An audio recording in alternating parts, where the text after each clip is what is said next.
ఉత్తర ద్వారం ఎందుకు తీయడం? దక్షిణ ద్వారం తీయకూడదా, తూర్పు ద్వారం తీయకూడదా? తూర్పు మంచిది కదా, మరి ఉత్తర ద్వారం ఎందుకు అంటే మీరు యథార్థాన్ని గమనిస్తే ఉత్తరాన ఏముంటుందో తెలుసా అండి? హిమాలయాలు ఉంటాయి, ఉత్తరాన కైలాసం ఉంటుంది, ఉత్తరాన మృత్యుంజయుడు పరమేశ్వరుడు ఉంటాడు. ఉత్తర దిక్కుకి ప్రయాణం చెయ్యడం అంటే దక్షిణ దిక్కుకి ప్రయాణం ఆగిపోవడం. దక్షిణ దిక్కుకి ఏది ఎడుతుందంటే శ్మశానం ఉంటుంది దక్షిణ దిక్కున. ఎన్ని కోట్ల జన్మలెత్తినా ఆఖరికి శరీరం వెళ్ళిపోయేది అక్కడికి. ఎవడు ఈశ్వరుడితో పాటు ఉత్తినే ఉత్తరద్వారంలోంచి వెళ్ళడం కాదు, అసలు నిజంగా ఉత్తరద్వారంలోంచి వెళ్ళడం అంటే ఏమిటో తెలుసా అండి? ఈశ్వరుడి పల్లకి వెళ్ళి పల్లకి వెంట వీళ్ళు వెళ్ళాలి. అసలు శాస్త్రం అది. ఈశ్వరుడికి ఆ రోజున అర్చన చేసి పల్లకి పట్టుకుని పల్లకీని తీసుకెడతారు ఉత్తరద్వారంలోంచి, ఆయనతో వెళ్ళాలి. నువ్వు తినే ఉత్తరద్వారంలోంచి వెళితే నీకేం వస్తుంది? ఆయన వెళ్ళిన ఉత్తరద్వారంలోంచి వెళ్ళాలనుకోవాలి. అథవా అసలు నిజంగా వెళ్ళవలసింది ఏమిటంటే ఈశ్వరుడితో వెళ్ళాలి. కనీసంలో కనీసం నీ బాధ్యత ఏమిటి? ఉత్తరద్వారంలోంచి నువ్వు వెళ్ళాలనుకుంటే ఈశ్వరుడితో వెళ్ళేటప్పుడు ఎలా వెళ్ళాలో నువ్వు అలా వెళ్ళాలి. ఈశ్వరుడితో వెళ్ళేటప్పుడు వెళ్ళేవాడు ఎలా వెళ్ళాలి? వైదికంగా వెళ్ళాలి. పైన చొక్కా బనీను ఏమీ లేకుండా ఉత్తరీయాన్ని మాత్రమే కప్పుకొని పంచ గోచీ పోసి కట్టుకోకుండా వెళ్ళకూడదు. గోచీ పోసి కుర్చీళ్ళు పెట్టుకుని వెనక్కి దోపుకోకుండా వెడితే మహాపాపం. వేదం పటలపన్నం చెప్తోంది. కాబట్టి కుర్చీళ్ళు పెట్టి గోచీ పోసి వెనక దోపి అన్నీ విప్పి ఉత్తరీయం వేసుకుని ఎవరి సంప్రదాయానుసారం వారు తిలకధారణ చెయ్యాలి. నీకు ద్వాదశనామములైతే ద్వాదశనామములు, నాకు విభూతి ధారణ ఎలా చెప్తే అలా నేను విభూతి ధారణ నేను చేసి శ్రీరంగనాథుడితో కలిసి ఆయన పల్లకీతో నేను ఉత్తరద్వారంలోంచి మౌనంగా కానీ భగవన్నామని చెప్తూ కానీ ఆయన వెంట వెడితే నా ప్రాణోత్క్రమణం అయినప్పుడు కూడా ఆయన నన్ను అలాగే తీసుకెడతాడు. ఉదారుడై నన్ను నమ్మి, శాస్త్రం నమ్మి నాతో ఓ రోజు వచ్చాడు కాబట్టి ఇప్పుడు అలాగే తీసుకెడతానని ఉత్తరద్వారంలోంచి తీసుకెడతాడు. ఇది ఇక ఏమీ చెయ్యలేను, నాకేమీ చేత కాదన్నవాడైనా కనీసం చెయ్యాలి. ఏమీ చేత కాని వాడన్నా చెయ్యాలి. ఈశ్వరాన్ని నాకు ఏం చేతనైనని నేను అన్నీ చేసేస్తానని ఇది మాత్రం మానేస్తాను అన్నవాడన్నా చెయ్యాలి. అందుకే శివాలయంలో ఎందుకు ఉండదో తెలుసా అండి? ఉత్తరద్వారంలోంచి వెళ్ళేది అక్కడికే కాబట్టి ఇంకా మళ్ళీ శివాలయంలో ఉత్తరద్వారం ఎందుకు? అంత శివకేశవ అభేదంగా ఉంటుంది ముక్కోటి ఏకాదశి యథార్థమునకు. కాబట్టి ముక్కోటి ఏకాదశి తిథి, ఏకాదశి తిథి అంత గొప్పవై ఉంటాయి. అందుకని ఉత్తరద్వార ప్రవేశం చేస్తారు. అటువంటి ముక్కోటేకాదశి తిథి నాడు మీరు భగవత్ సంబంధంగా ఏది చేసినా కూడా దేశకాలాదులను అనుసరించి కోట్ల రెట్లలో ఈశ్వరుడు దాని ఫలితాన్ని ఏర్పాటు చేసేస్తాడు. మీరు రామచంద్రమూర్తిని నించోపెట్టి పంచామృతాలతో అభిషేకం చేశారనుకోండి, 3 కోట్ల పర్యాయములు అభిషేకం చేసిన తరువాత ఆ మూర్తి ఎంత తేజస్సుతో నిలబడుతుందో అంత తేజస్సుతో నిలబడిపోతుంది అక్కడ. ఇప్పుడు ఆ వంశానికి ఆ దేవాలయానికి ఎంత శక్తి వచ్చేసిందో మీరు ఆలోచించండి.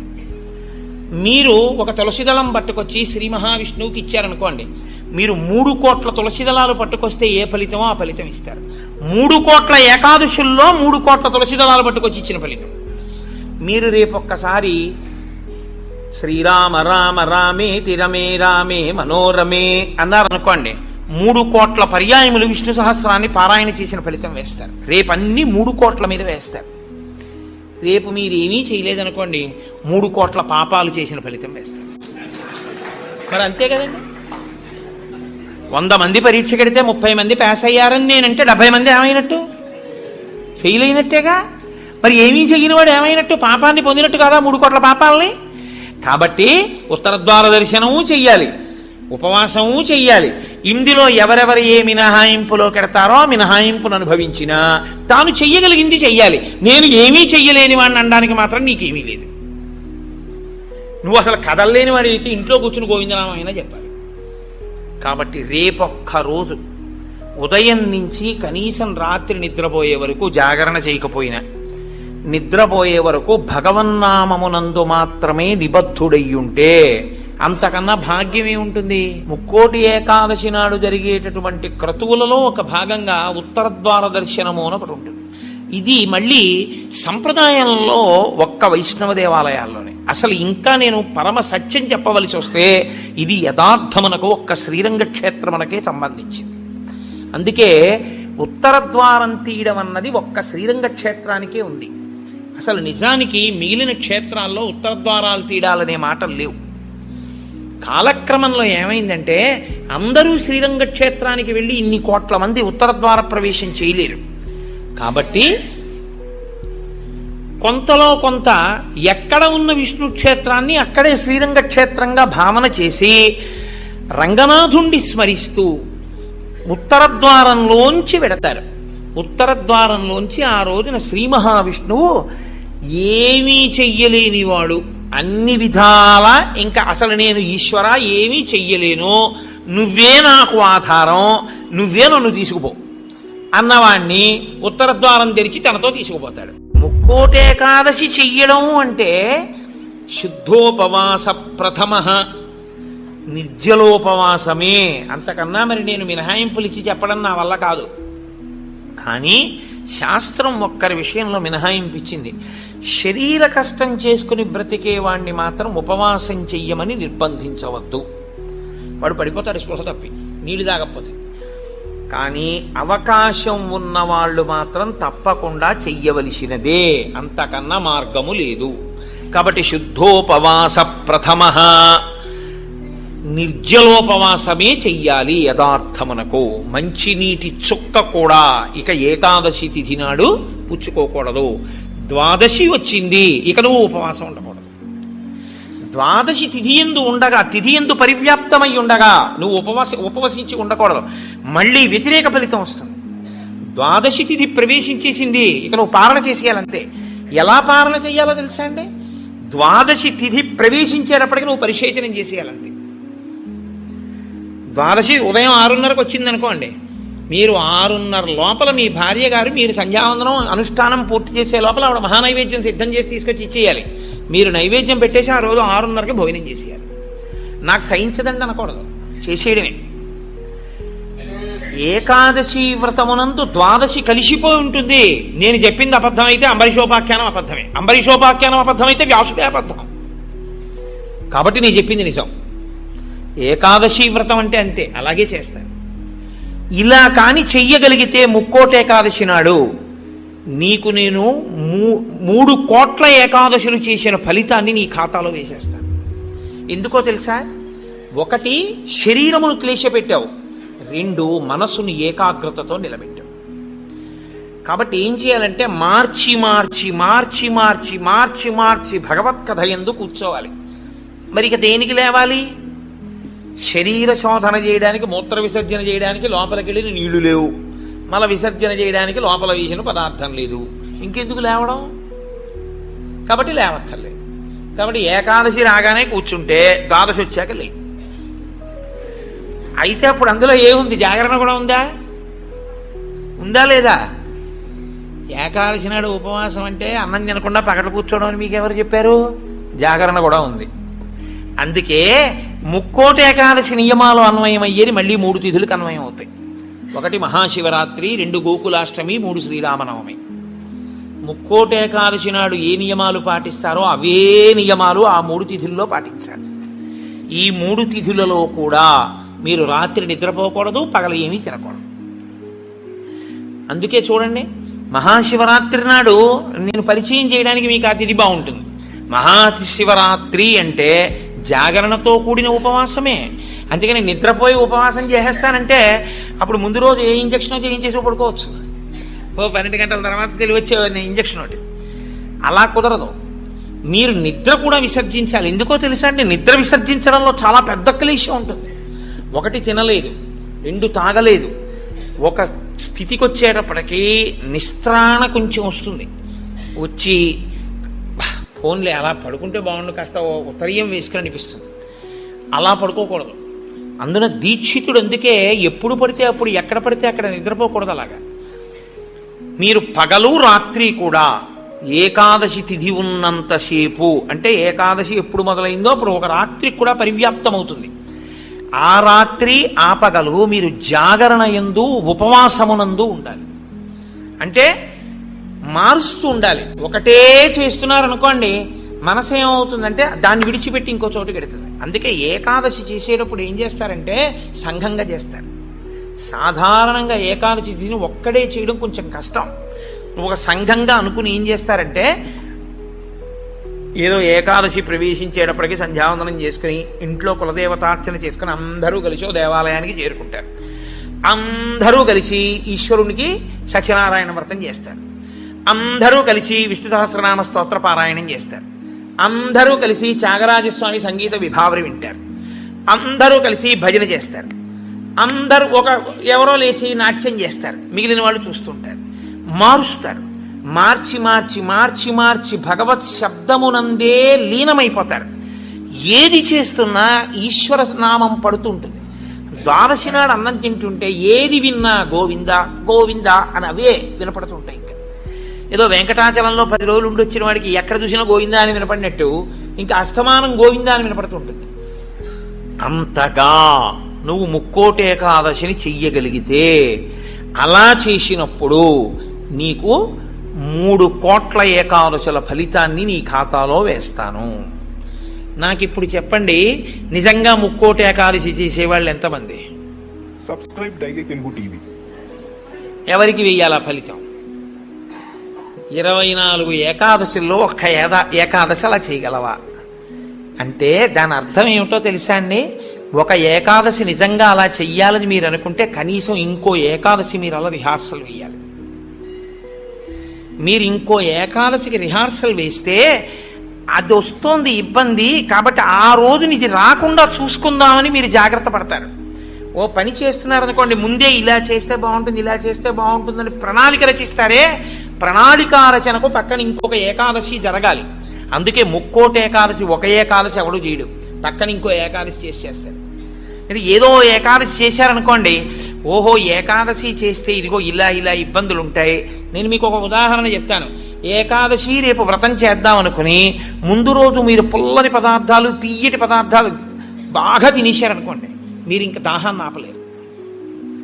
దాహము తనంత తాను పొటమరించకుండా ఉండాలి అంటే మీరు శారీరకమైన ఆంతరమైన జాగ్రత్తలు కొన్ని తీసుకోవాలి. ఒకటి, వేడిగా ఉన్న చోటుకి వెళ్ళి మీరు కూర్చోకూడదు, శరీరం పడిపోదు, డిహైడ్రేట్ అయిపోదు. కాబట్టి అందుకే పరమేశ్వరుడు కూడా అనుకూలమైనటువంటి కాలంలో ఇచ్చాడు, పుష్యమాసంలో ఇచ్చాడు. నీటిని శరీరం ఎక్కువ డిమాండ్ చేయదు ఈ టైంలో. ఇది ఆయన పట్టుకెళ్ళి రోహిణీ కార్తీలో పెట్టాడు అనుకోండి, అసలు ఉండడు ఆవిడ చేసేవాడు కదండి. అందుకని పట్టుకొచ్చి హేమంత ఋతువులో పెట్టాడు, తనంత తాను పైనుంచి చల్లగా ఉంటుంది. కాబట్టి ఏకాదశి చెయ్యడం అంటే దాని అర్థం ఏమిటో తెలుసా అండి? దానికి 3 రోజులు ముందు నుంచి మీరు పదార్థముల మీద అదుపులోకి వచ్చేయాలి. ఇక ఒక్కసారి అది తింటే మళ్ళీ ప్రయత్నపూర్వకంగా మీరు మంచినీళ్లు తాగాలనుకుంటే తప్ప దాహం వేయకుండా శరీరం నిలబడగలిగినటువంటి రీతిలో ఆహారం ఏది ఉంటుందో అటువంటి ఆహారాన్ని ఎంచి అంత సాత్విక ఆహారంతో నిలబెట్టాలి. ముందు నిలబెడితే ముక్కోటి ఏకాదశి నాడు నీళ్ళు అడగకుండా ఉంటుంది, శక్తి లోపల నిలబడుతుంది. అంతకు ముందు కొన్ని రోజుల పాటు మీలోని శక్తిని క్షయం చేసేయకుండా మీరు ఉండాలి. మీ తేజోక్షయం చేయకూడదు. అంతకన్నా ఇంకో మాట నేను చెప్పను. అలా మీరు నిలబడగలిగితే ముక్కోటి ఏకాదశికి మీరు సిద్ధపడగలుగుతారు. అకస్మాత్తుగా ముక్కోటి ఏకాదశి ఓటీ చేసేస్తానంటే కుదరదు. కాబట్టి అసలు ముక్కోటి ఏకాదశి అన్నదాని యందు ఎంత సత్యమైన వాక్కులున్నాయో, శరీరమును క్లేశ పెట్టడం అనేటటువంటిది శాస్త్రమునందు ప్రతి 11 రోజుల్లో ఒక రోజు తప్పదు. ఏకాదశి అంటే ఆ 11 ఈశ్వరుని యందు నిలబడాలి. 5 జ్ఞానేంద్రియాలు, 5 కర్మేంద్రియాలు, మనస్సు 11 నిలబెట్టాలి. దానికి ఉపవాసం చెయ్యాలి. అథవా ముక్కోటి ఏకాదశి నాడు చెయ్యగలిగినటువంటి ఈ పరిస్థితులన్నింటినీ మీరు సమన్వయం చేసుకున్నా, శరీరాన్ని నిలబెట్టినా, మీ మనసుని తీసుకెళ్లి ఈశ్వరుడి దగ్గర పెట్టడం మాత్రం అంత తేలికైన విషయం కాదు. కాబట్టి నేను మిమ్మల్ని అందరినీ నిరుత్సాహపరుస్తున్నాను అని మీరు అనుకోవద్దు. మీరు ఎప్పుడూ ఒక్క విషయం గుర్తుపెట్టుకోండి, మీరు ఏం చేశారు అన్నదాన్ని బట్టి 100% సిలబస్ బట్టి మార్కులు ఈశ్వరుడు వేయడు. మీ ప్రయత్నాన్ని చూసి హర్షించి వేసేస్తాడు. అసలు మీరు సంకల్పం ఒకటి చేశారనుకోండి, వచ్చే సంవత్సరం ముక్కోటి ఏకాదశి మనం ఎలా చేసుకుందాం అని ఓ 10 మంది పెద్దలు కూర్చుని వచ్చే ఏడాది మన దేవాలయంలో ముక్కోటి ఏకాదశి చేద్దాం, వచ్చే ఏడాది ముక్కోటి ఏకాదశి చేయడానికి నిజంగా అలా శరీరంలో పదార్థం వెయ్యకపోయినా నిలబడగలిగిన శరీరాలు ఇన్నున్నాయి. ఇందులో ఎంతమంది ఆ దారుఢ్యం ఉన్నవాళ్ళు ఉన్నారు? వాళ్ళని సప్తమి తిథి నుంచే మనం ఎలా సిద్ధం చేద్దాం. వాళ్ళని సిద్ధం చేసి ముక్కోట ఏకాదశి నాడు ఎంతసేపు ఉండగలిగితే అంతసేపు ఉంటాడు. ఇక తప్పలేదు, 4 నీళ్లు గుటకలు వేయవలసి ఉంటుంది. నన్ను నమ్మండి, మీ ఉపవాసం పాడవు. అది పుచ్చుకోకపోతే ఇక శరీరం పడిపోతుంది. ఇప్పుడు ధర్మం ఏమైపోతుందో తెలుసా అండి? ఆమరణ నిరాహార దీక్ష శాస్త్రమునందు అత్యంత మహాపాపము. మీ శరీరం పడిపోయే వరకు మీరు మీ ఏమీ తినను ఏమీ తాగదు అని భీష్మిస్తే ఆ వ్రతఫలం ఇవ్వరు, పిశాచత్వం ఇస్తారు. అన్నం తినకుండా నీళ్లు పుచ్చుకోకుండా ఎవడైనా శరీరాన్ని పడగొడితే వాడి జీవుణ్ణి పిశాచంలోకి ప్రవేశపెడతారు. అందుకని ఇప్పుడు మీ ప్రయత్నం మీరు చేశారు, ఇక శరీరం పడిపోతుంది, తప్పదు, నీళ్లు పుచ్చుకోవాలి. ఇప్పుడు మీరు ఎంత నీరు తాగితే శరీరం నిలబడుతుందో అన్ని నీళ్లు తాగారు, అది ఉపవాసంలో అంతర్భాగం అయిపోతుంది. ఇప్పుడు ఒక్క అరటిపండు లోపల వేయకపోతే శరీరం నిలబడదు. ఓ అరటిపండు లోపల పడేశారు, మీకు ఉపవాసమునకు భంగము రాదు. కాబట్టి గురుముఖత చాలా జాగ్రత్తగా శాస్త్రము చెప్పిన నియమములను బాగా విని అసలు దాని మీద తర్ఫీదు ఏడాది మొదలుపెట్టారనుకోండి, మీరు చాలా తక్కువ మందితో మేము ఇలా చేస్తాం అన్న సంకల్పం 1. 2, అన్నిటికన్నా ప్రధానంగా దృష్టిలో పెట్టుకుని చెయ్యవలసింది ఏమిటో తెలుసా అండి? నీరు పుచ్చుకోకుండా ఆహారము పుచ్చుకోనప్పుడు మనసు ఆ స్థితికి వెడుతున్నప్పుడు ఎంత ఖేదపడుతుందో ఇప్పుడు అర్థమవుతోంది. ఇప్పుడు మనసు నిలబెట్టడం అనేది ఎంత కష్టమో తర్ఫీదు చేస్తానంటూ నిలబెడుతున్నాడు అనుకోండి, వాడు ఆఖరికి ఈశ్వరుని యందు కలిసిపోతాడు. ఆ ఒక్క ప్రయత్నంతో వాడికి మనసు లొంగిపోతుంది. అంతే, లొంగిపోయి ఈశ్వరనామమును ఎంత ఖేదంలోనైనా చెప్పడం వాడికి అలవాటు అవుతుంది. దీనికి ముక్కోటి ఏకాదశి వచ్చింది. తప్పకుండా ఇది మాత్రం మీరు చెయ్యండి. చెయ్యడం చేత మీరు ప్రత్యేకంగా కోరకపోయినా మీ మనసులో ఏది ఉంటుందో అది తీరుతుంది అని చెప్తాయి శాస్త్రాలు. ఏకాదశి వ్రతం ఎవరి కొరకు? ఎవరి కొరకు? వారి కొరకే. నేను చేసుకున్న పాపపుణ్యాలు పోవాలి అంటే ఈ శరీరంతోనే నేను పోగొట్టుకోవాలి. కాబట్టి బాగా సుఖపడేవాడు ఎవడో వాడు ఎక్కువ జాగ్రత్తగా ఉండాలని చెప్తోంది శాస్త్రం. ఎందుకో తెలుసా అండి? జీవుడి ఖాతాలోకి మళ్ళీ తేవాలి. ఏకాదశి వ్రతం చెయ్యను అన్నాడు అనుకోండి, మనుష్య జన్మ యొక్క సార్థకత రాదు. ఏకాదశి వ్రతం జంతువుకుందా? లేదు, మనుష్యునికే ఉంది. ఈశ్వర పథంలో నడవడానికి అనువైనటువంటి ఉపాధి ఒక్క మనుష్య ఉపాధి మాత్రమే. ఎవరు శరీరాన్ని ప్రయత్నపూర్వకంగా క్లీశ పెడతారో వారు మాత్రమే ఏకాదశి వ్రతమును చెయ్యగలరు. అందుకే ప్రతి శుక్లపక్షంలో ఈశ్వరుడు కృష్ణపక్షంలో ఏకాదశి తిథిని ఎందుకు నిర్ణయం చేశాడో తెలుసా అండి? మనకి నోము వ్రతము అని 2 మాటలు కొంచెం జాగ్రత్తగా పరిశీలనం చేయవలసి ఉంటుంది. నోము అన్న మాట స్త్రీలకి సంబంధించి ఉంటుంది సాధారణంగా. వ్రతము అన్న మాట దంపతులకు సంబంధించి ఉంటుంది. దంపతులకు సంబంధించి ఉంటుంది కాబట్టి వివాహానంతరము మాత్రమే వ్రతములు ఉంటాయి. నోములు వివాహ పూర్వము ఉంటాయి, వివాహానంతరము ఉంటాయి. వివాహ పూర్వము నోము చేసుకునే ముందు దాని ఫలసిద్ధికి చేయవలసినది ఏది అంటే ఆడపిల్ల తల్లిదండ్రులకు నమస్కరించి తండ్రి గారి అనుమతి తీసుకుని నోము చెయ్యాలి. వివాహానంతరము ఆడపిల్ల నోము చేస్తే భర్త గారి పాదములకు నమస్కరించి భర్త అనుమతి తీసుకుని చెయ్యాలి. స్కాంద పురాణంలో దీని మీద ఒక పెద్ద ఆఖ్యానం ఒకటి ఉంది. ఒక వ్యక్తికి 2 భార్యలు. పెద్ద భార్య ఆయన్ని అనువర్తించి ఆయన ఏది చెయ్యమంటే అది చేసేది. ఒకవేళ ఆవిడ ఏదైనా చేద్దాం అనుకుంటే ఆయన పాదములకు నమస్కరించి ఆయన ఆశీర్వచనాన్ని అపేక్షించి అది పొంది చేసేది. చిన్న భార్య పెద్ద భార్య కన్నా ఎక్కువ నోములు నోచేది. కానీ ఆమె భర్త అనుమతి తీసుకోవడం కానీ భర్త పాదములకు నమస్కరించి కూర్చుని చేయడం కానీ ఎప్పుడూ చేసేది కాదు. కాకతాళీయంగా ఈ భర్త 2 భార్యల శరీరములు ఒకరోజే పడిపోతే ఆ భర్త శరీరాన్ని పెద్ద భార్య శరీరాన్ని వాళ్ళ జీవుల్ని స్వర్గలోకానికి తీసుకెళ్తున్నారు.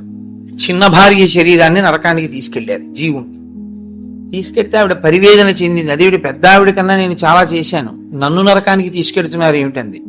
నువ్వు ఎన్ని చేసినా వ్రతమునకు నోమునకు ఒక ప్రధాన నియమం ఒకటి ఉంది. భర్త అనుమతి లేకుండా భర్తకి నమస్కరించకుండా చెయ్యకూడదు. అలాగే అందుకే కొన్ని కొన్ని వ్రతకల్పములోకి వచ్చిన పక్కన భర్త కూర్చోకపోయినా ఆయన అనుమతితో ఆవిడ చేసింది కాబట్టి నోము వ్రతముగా మారిపోతుంది. వరలక్ష్మి వ్రతము అప్పుడు మరి భర్త పక్కన కూర్చోలేదుగా వరలక్ష్మి వ్రతం చేసేటప్పుడు. అంటే భర్త పాదములకు నమస్కరించి చేసినటువంటి కారణం చేత ఆ నోము వ్రతమే అయిపోతుంది. అది దాని స్వరూపము నోము, కానీ వ్రతంగా ఎప్పుడు మారుతుందంటే భర్త పాదములకు నమస్కరించి. ఎందుకు అలా నియమం పెట్టారు అంటే ఆడదానికి స్వార్థముండదు అని శాస్త్రవాక్కు. వివాహ పూర్వము ఆమె ఏది చేసినా మంచి భర్త కొరకు, వివాహానంతరము ఆమె ఏమి చేసినా అత్తమామలు పుట్టింటి వారి యొక్క సౌఖ్యము కొరకు. మరి నీ సౌఖ్యము? నాకు వేరు సౌఖ్యం లేదు, వాళ్ళందరూ సుఖంగా ఉండడమే నా సుఖం అంటుంది. అందుకే ఆడదాని పేరు మీద నెలకి 3 వానలలో 1 వాన. అంత గొప్పది పతివ్రతా ధర్మం. అనసూయమ్మ యొక్క గొప్పతనం అంతా పాతివ్రత్యమే. అటువంటి నోములు కొన్ని, వ్రతములు కొన్ని. వ్రతములు అనేకమైనటువంటి వ్రతములు. మీరు ఆ సిద్ధి విఘ్నేశ్వర వ్రతం దగ్గర నుంచి వరలక్ష్మి వ్రతం, ఋషి పంచమి వ్రతం, పౌష్య వ్రతం, ఎన్ని వ్రతాలు ఉంటాయో. ఇన్ని వ్రతాలు చేసేది దీని కొరకు అంటే 1 కామ్యసిద్ధి, 2 చిత్తశుద్ధి. ఏ కోరిక లేకపోతే చిత్తశుద్ధి కొరకు చేసినట్టు, ఏదైనా కోరికతో చేస్తే కామ్యంతో చేసినట్టు. రెండిటినీ అనుగ్రహించగలిగి ఉంటాయి. ఇలా రెండిటిని అనుగ్రహించగలిగినటువంటి వ్రతములు మీరు ఏ కోరిక కోరుకోకపోయినా తప్పకుండా ఇది మాత్రం మీరు చెయ్యండి. చెయ్యడం చేత మీరు ప్రత్యేకంగా కోరకపోయినా మీ మనసులో ఏది ఉంటుందో అది తీరుతుంది అని చెప్తాయి శాస్త్రాలు. నేను మీకు ఒక ఉదాహరణ చెప్పాలంటే, వరలక్ష్మీ వ్రతాన్ని ప్రత్యేకమైన కోరికతో ఎవరు చెయ్యరు. వరలక్ష్మీ వ్రతం చేసేస్తారంతే. ఎందుకు వరలక్ష్మీ వ్రతం చేసేస్తారు అంటే దానికి ఒకటే ఫలితం, భర్త దీర్ఘాయుష్మంతుడవడం, పిల్లలు సుఖంగా ఉండడం. ఈ 2 ప్రత్యేకంగా కోరి వ్రతం ఏ ఆడది చెయ్యదు. ప్రతి ఆడదానికి ఉండే కోరిక ఈ 2. కాబట్టి వరలక్ష్మీ వ్రతం ప్రత్యేకంగా చెయ్యాలా కోరికతో, లేకపోతే ఏ కోరిక లేకపోయినా చెయ్యాలా అంటే ఆ కోరిక నీకు ఎప్పుడూ ఉంటుంది కాబట్టి వరలక్ష్మీ వ్రతం చేయడమే. కానీ వ్రతములలో కన్నిటికీ విలక్షణమైనటువంటి వ్రతం ఏకాదశి వ్రతము ఒక్కటే. ఏకాదశి వ్రతం బ్రహ్మచారి చెయ్యాలి, గృహస్థు చెయ్యాలి, వానప్రస్థు చెయ్యాలి, సన్యాసి చెయ్యాలి. 4 చేస్తారు. పైగా మీకు తిథుల యొక్క నిర్ణయం చేత నైమిత్తికములు అని పిలుస్తారు. తిథులు అన్ని సంప్రదాయముల వాళ్ళు ఆ తిథులు చేయరు. సుబ్రహ్మణ్య షష్ఠి వచ్చిందనుకోండి, వైష్ణవులు చెయ్యాలి అని నియమం ఏం లేదు. అలాగే మహాశివరాత్రి వచ్చిందనుకోండి, వైష్ణవులు చెయ్యాలి అని నియమం ఏం లేదు. ఒక్కొక్కసారి హయగ్రీవ జయంతి అని వచ్చిందనుకోండి, స్మార్తులందరూ చెయ్యాలి అని నియమం ఏం లేదు. విశ్వక్సేన జయంతి అని వచ్చిందనుకోండి, అందరూ స్మార్తులు చెయ్యరు. విఘ్నేశ్వర చతుర్థి వచ్చిందనుకోండి, శాక్తేయులు కానీ వైష్ణవులు కానీ చెయ్యాలి అని పట్టుదలతో చేయడం కనపడదు. కానీ ఏకాదశి వ్రతం మాత్రం అన్ని సంప్రదాయముల వాళ్ళు చెయ్యాలి, అన్ని సంప్రదాయముల వాళ్ళు చెయ్యాలి, అన్ని ఆశ్రమముల వాళ్ళు చెయ్యాలి. అంత గొప్ప వ్రతం ఏదైనా ఉంటే అది ఏకాదశి వ్రతం ఒకటే. ఆ ఏకాదశి ప్రతి నెలలోనూ శుక్లపక్షంలో ఒక ఏకాదశి వస్తుంది, కృష్ణపక్షంలో ఒక ఏకాదశి వస్తుంది. కాబట్టి 12 నెలలలో 12 × 2 24 ఏకాదశులు వస్తాయి. ఈ 24 ఏకాదశుల్లో ఏ ఏకాదశి నాడు వ్రతం చెయ్యాలి అంటే 24 ఏకాదశులు వ్రతం చెయ్యాలి. ఒకవేళ 24 ఏకాదశులు కాకుండా అధిక మాసం వస్తే, అధిక మాసంలోని శుక్లపక్ష కృష్ణపక్షాల్లో వచ్చేటటువంటి ఏకాదశి తిథుల యందు కూడా వ్రతం చెయ్యాలి. కాబట్టి ఏకాదశి తిథి నాడు చేయవలసినటువంటి వ్రతానికి మాత్రం ఎక్కడా శాస్త్రములలో ఏ ఆశ్రమము వారికి మినహాయింపు లేదు, అందరూ చేయవలసిందే. ఒక్కొక్క ఏకాదశిని ఒక్కొక్క పేరుతో పిలుస్తారు.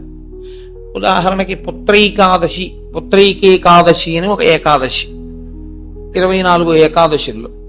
కానీ మనకి ప్రత్యేకించి ఈ పుష్యమాసంలో వచ్చేటటువంటి ఏకాదశి ముక్కోటి ఏకాదశి అని పిలుస్తారు. ముక్కోటి ఏకాదశి అని పిలిస్తే దాని వెనక రహస్యం ఏమిటి అసలు? ముక్కోటి ఏకాదశి అంటే 3 కోట్ల ఏకాదశి. పోనీ దేవతల సంఖ్య చూద్దామా, 33 కోట్లు. 3 కోట్లు కాదు.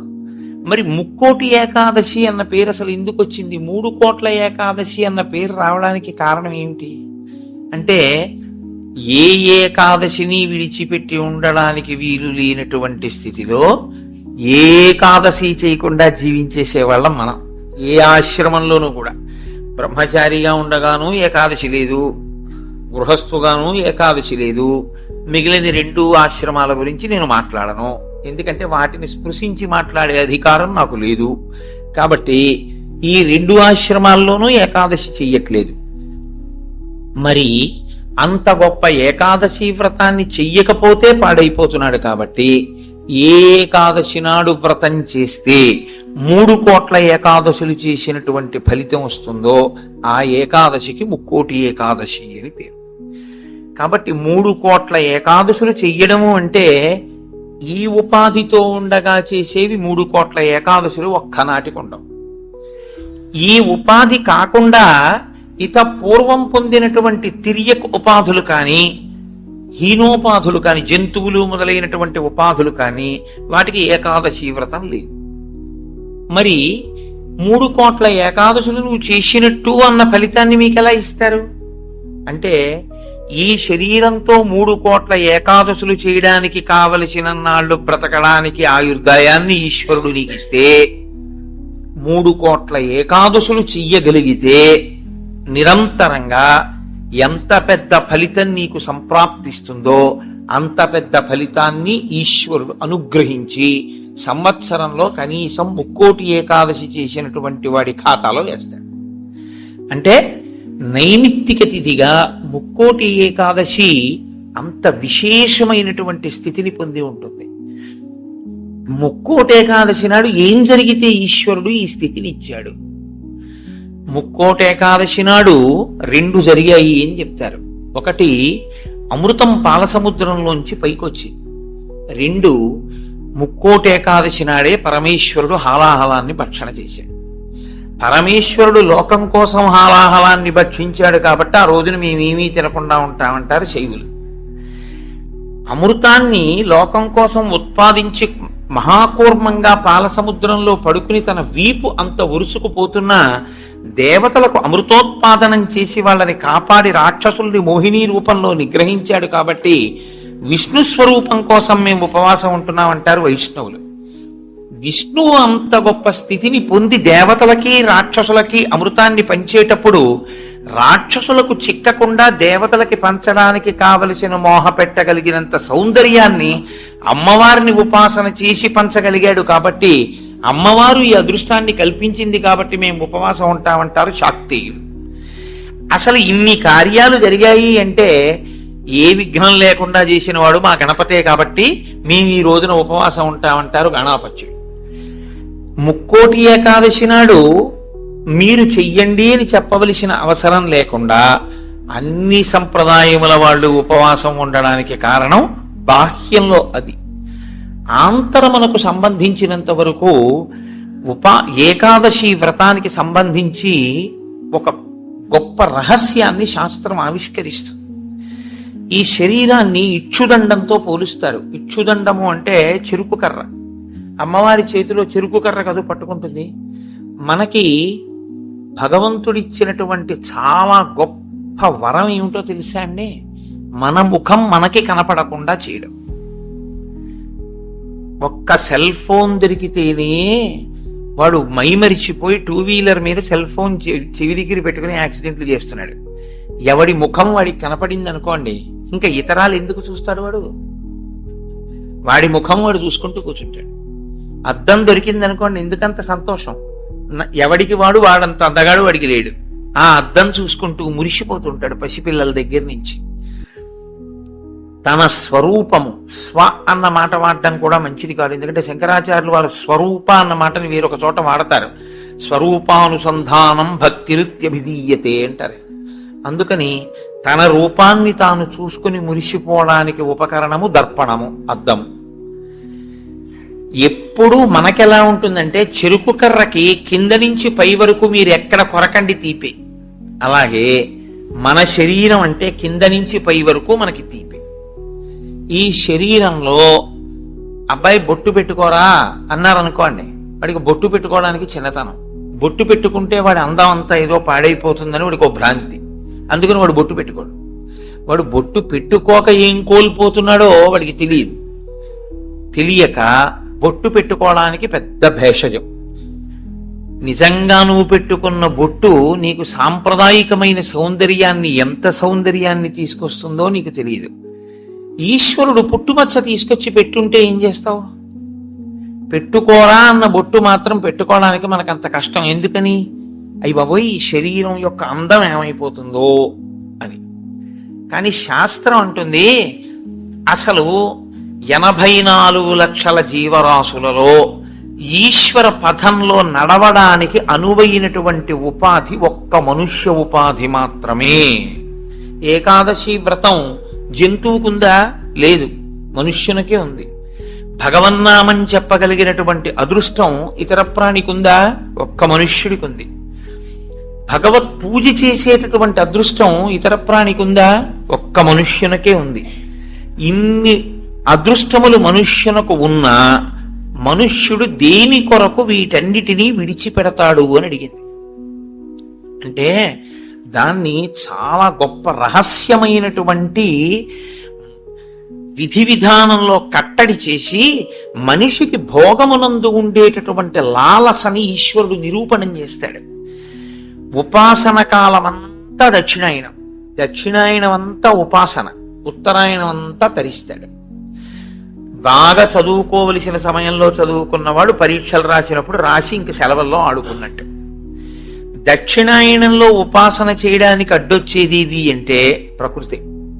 ప్రకృతి బాహ్య ప్రకృతి, ఇక్కడ ఉండేటటువంటి ప్రకృతి అంటే బ్రహ్మాండ ప్రకృతి, పిండాండ ప్రకృతి. మీరు చూడండి, దక్షిణాయనం ఆషాఢమాసం దగ్గరలో ప్రారంభం అవుతుంది. ఆషాఢమాసం దగ్గర నుంచి ఇంకా మీకు వరస అన్ని ఈశ్వరోపాసనకి సంబంధించినవి. విఘ్నేశ్వర వ్రతకల్పం కానివ్వండి, లేకపోతే శ్రావణ మాసం శుక్రవారాలు కానివ్వండి, మంగళగౌరీ వ్రతం కానివ్వండి, ఆ తర్వాత వచ్చేటటువంటి శరత్కాలంలో వచ్చే దేవీ నవరాత్రులు కానివ్వండి, తదనంతరం కార్తీకం, మార్గశీర్షం, పుష్యం, మాఘం, ఇవన్నీ విశేషమైనటువంటి ఆరాధన. భగవంతుణ్ణి ఆరాధించి మిక్కుటమైన ఫలితాన్ని పొందడానికి కావలసిన తిథులన్నీ అక్కడే ఉంటాయి. కానీ ఈయన ఎందుకు లేవలేడు, ఎందుకు ప్రాతకాల స్నానం చెయ్యలేడు? ఒక్కటే కారణం, గాలి అక్కర్లేదు, ఉన్న తలుపులు వేసేస్తే చాలు. కొత్తగా ఏసీ అక్కర్లేదు, ఓ పల్చటి దుప్పటి మీద పడేసుకుంటే చాలు, చక్కగా నిద్ర పట్టేస్తుంది. తెల్లవారకట్ట లేవలేడు, సంధ్యావందనం చేయలేడు, కార్తీక సోమవారం నువ్వేమీ చేయక్కర్లేదు, స్నానం చేయలేడు, దేవాలయానికి వెళ్ళలేడు, ఉపవాసం ఉండలేడు. ఎందువల్ల ఉండలేడు అంటే బయట ప్రకృతి దీన్ని సుఖపెట్టడానికి అనువైన రీతిలో ఉంటుంది. ఆ కాలం అంతా ఉండడంలో ఏమవుతుందంటే సుఖలాలసకి అలవాటు పడి దీన్ని కష్టపెట్టడానికి ఇష్టపడడం. కానీ శాస్త్రం అంటుంది, నీకు బెల్లం కావాలి, పంచదార కావాలి, చెరుకు కర్ర ఉంటే వస్తాయి, మంచిదే. కానీ చెరుకు కర్ర ఒక్కటి అక్కడ పెట్టి నువ్వు బెల్లంగా మారు అంటే మారుతుందా? మారదు. నువ్వు పంచదారగా మారుతుందా? మారదు. కానీ బెల్లం కానీ పంచదార కానీ కావాలి అనుకున్నవాడు చెరుకు కర్రని మరలో పెట్టి తిప్పవలసి ఉంటుంది, తప్పదు. చెరుకు కర్రని మరలో పెట్టి తిప్పితే చెరుకు కర్ర పిప్పి అయిపోతుంది. ఈ మొదల నుంచి ఆ చివరి వరకు పిప్పి చేస్తూ ఇట్నుంచి అటు తిప్పేస్తే చెరుకు కర్ర అంతా పిప్పి అయిపోయిన తర్వాత అందులో ఉన్న తీయటి రసం అంతా కారిపోతుంది.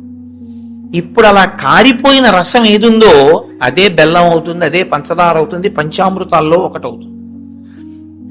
ఈశ్వరుడికి నివేదన చేసే పదార్థంలో పంచదార వేసి ఉండకూడదు, బెల్లం వేసి ఉండాలి. కాబట్టి నివేదనకి బెల్లం అవుతుంది, పంచామృతాల్లో అభిషేకానికి పంచదార అవుతుంది. ఈ రెండుగా మారేది ఆ చెరుకు కర్రలోంచి. కానీ చెరుకు కర్ర నలగనంత కాలం పంచదార బెల్లం రావు. చెరుకు కర్రే కారణమైనా నేను నలగను అని చెరుకు కర్ర అందనుకోండి, పంచదార బెల్లం రాదు. ఏకాదశి వ్రతం చెయ్యను అన్నాడు అనుకోండి, మనుష్య జన్మ యొక్క సార్థకత రాదు. కాబట్టి ఏకాదశి వ్రతం ఎవరి కొరకు వారి కొరకే. ఈ వ్రతం మాత్రం నా భార్య కొరకు నా పిల్లల కొరకు కాదు. నా భార్య చేస్తే నా కొరకు దాని బిడ్డల కొరకు కాదు. నేను చేస్తే నా కొరకు, నా భార్య చేస్తే తన కొరకు, నా పిల్లలు చేస్తే వారి కొరకు. ఇది ఎవరు చేస్తారో కేవలం వారి కొరకు.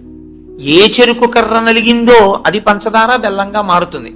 ఆ చెరుకు కర్ర నలిగింది కదండి, నేను నలగాల అని నిలబడిన చెరుకు కర్ర పంచదార బెల్లంగా మారలేదు. అలాగే ఎవరు శరీరాన్ని ప్రయత్నపూర్వకంగా క్లీశ పెడతారో వారు మాత్రమే ఏకాదశి వ్రతమును చెయ్యగలరు. క్లీశము అనుభవించడానికి ఇష్టము లేనివారు ఏకాదశి వ్రతము చెయ్యలేరు. అందుకే ప్రతి శుక్లపక్షంలో ఈశ్వరుడు కృష్ణపక్షంలో ఏకాదశి తిథిని ఎందుకు నిర్ణయం చేశాడో తెలుసా అండి? ఒక్కటే కారణం. మనకి ఏకాదశి అన్న మాటకి 11 అని అర్థం. ఏకాదశి 11 అయితే క్లీశ పెట్టడము అన్న మాటకున్న అర్థం ఏమిటంటే, మీరు ఏమీ చెయ్యొద్దు, ఇలాగే కూర్చోండి, ఒక 4 గంటలు లేవద్దు, ఇలా కూర్చోండి అన్నాను అనుకోండి, ఇది పెద్ద కష్టమే ఉందండి అనిపిస్తుంది ముందు. కానీ ఓ అరగంట అయ్యాక బోల్డ్ అని పనులు ఉన్నాయి, ఏమిటో ఇలా కూర్చోబెట్టాడు, ఉత్తినే ఇలా కూర్చోవడం వల్ల ఎన్ని పనులు పోతున్నాయి, కూర్చోవడం ఏమిటి అనిపిస్తుంది. ఓ గంట పోయాక నాకేమీ అక్కర్లేదు కానీ కాస్త ఈ కాలు తీసి ఈ కాలు పైకి ఎత్తనిస్తే చాలనిపిస్తుంది. కూర్చోలేడు. ఈ శరీరాన్ని అలా మీరు కూర్చోవడానికి అనువుగా 4 గంటలు కూర్చోబెట్టగలిగారు అనుకోండి, క్లేశపడి అయినా ఆసనం మారకుండా, పూజలోంచి పైకి లేవకుండా, ఆవలించకుండా, ఒళ్ళు విరవకుండా మీరు పూజా మందిరంలో కూర్చోగలిగితే, శరీరము క్లేశపడుతోందని తెలిసినా మీరు దాన్ని అలా కూర్చోపెట్టగలిగితే, మీ శరీరము కన్నా మీ మనసు పైన నిలబడి అధికారాన్ని పొందింది అని గుర్తు. ఎందుకు అంటారేమో, ఇది నలుగుడు పడకుండా, ఇది క్లేశపడకుండా ఇది వెళ్ళదు. ఇది శాస్త్రంలో పరమరహస్యం.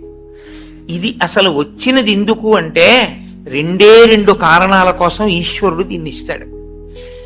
తరించాలి అన్న ఉద్దేశ్యం తనంత తాను పొందని వాడికి ఈ శరీరం రావడం వల్ల వచ్చే ప్రయోజనాలు 2.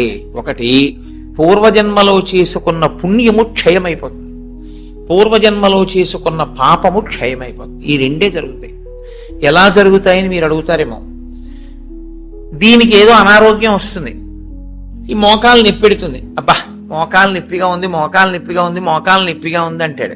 అసలు శరీరం అన్నది లేదనుకోండి, నొప్పిగా ఉందని బాధపడడానికి మీకేముంది? మీరు బాధపడడానికి ఏం లేదు. మీరు బాధపడాలి అంటే మీకు శరీరం ఉండాలి. శరీరం ఉంటే మనసు ఉంటుంది. అప్పుడు మనసు ఎప్పుడు బాధపడుతుంది? నా కూతురు ఏదో బాధపడితే నా మనసు బాధపడుతుంది. నేను చేసుకున్న పాపపుణ్యాలు పోవాలి అంటే ఈ శరీరంతోనే నేను పోగొట్టుకోవాలి. నేను అలా ఓ భవనాన్ని చూపించి ఇది నాదే, ఇది నాదే, ఇది నాదే అంటున్నాను అనుకోండి, నా పుణ్యం పోతూ ఉంటుంది. ఎందుకంటే మీరు ఎంత పొంది ఉన్నారో అంత వలన ఈశ్వరుడు అంత పుణ్యాన్ని క్షయం చేస్తాడు. నీకు ఇంత పుణ్యం చేశావు, అది పోతే ఇదిగో ఇంత నీకుంది అన్న అధికారం ఇస్తాడు. ఇన్ని మాటలు నాదని నువ్వు అనొచ్చు. ఇంత పుణ్యం నీకు పోతే ఇంత సుఖాన్ని నువ్వు అనుభవించవచ్చు. అందరూ ఒకడు కష్టపడి నడిచెడుతున్నాడు, అంతకన్నా ఒకడు సైకిల్ మీద ఎడుతున్నాడు, అంతకన్నా తేలిగ్గా ఒకడు స్కూటర్ మీద ఎడుతున్నాడు, అంతకన్నా తేలిగ్గా ఒకడు కారు మీద ఎడుతున్నాడు, ఇంకా తేలిగ్గా ఒకడు కబుర్లు చెప్పుకుంటూ రైల్లో వెడుతున్నాడు, ఏసీలో, ఇంకా తేలిగ్గా గంటలో ఒకడు విమానంలో వెడుతున్నాడు. భోగమునందు స్థాయి మార్పులో ఈశ్వరుడు పుణ్యాన్ని క్షయం చేసేస్తాడు. అంటే నీవు అందులో ఎంత కష్టపడవలసి ఉంటుందో అంత కష్టాన్ని దాటేస్తావు.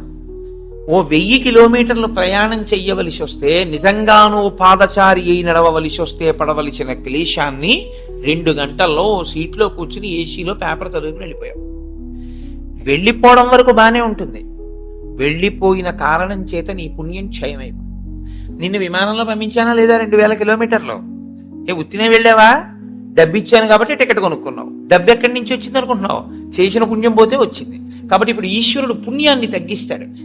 పుణ్యాన్ని తగ్గిస్తూ ఐశ్వర్యమునిచ్చి క్షయం చేసేస్తాడు భోగంగా. మీరు అనుభవించకపోయినా నాదని పోగొట్టేస్తాడు. నాది అంటూ ఉండడం వల్ల పోతూ ఉంటుంది. ఇప్పుడు పెద్ద ప్రారంధం ఎక్కడొస్తుందంటే గత జన్మలలో చేసిన పుణ్యం క్షయం అయిపోయి వారసుడికి ఆస్తిగా వెళ్ళిపోతుంది. మీరు కొంచెం జాగ్రత్తగా నేను చెప్పే తర్కాన్ని పట్టుకోవాలి.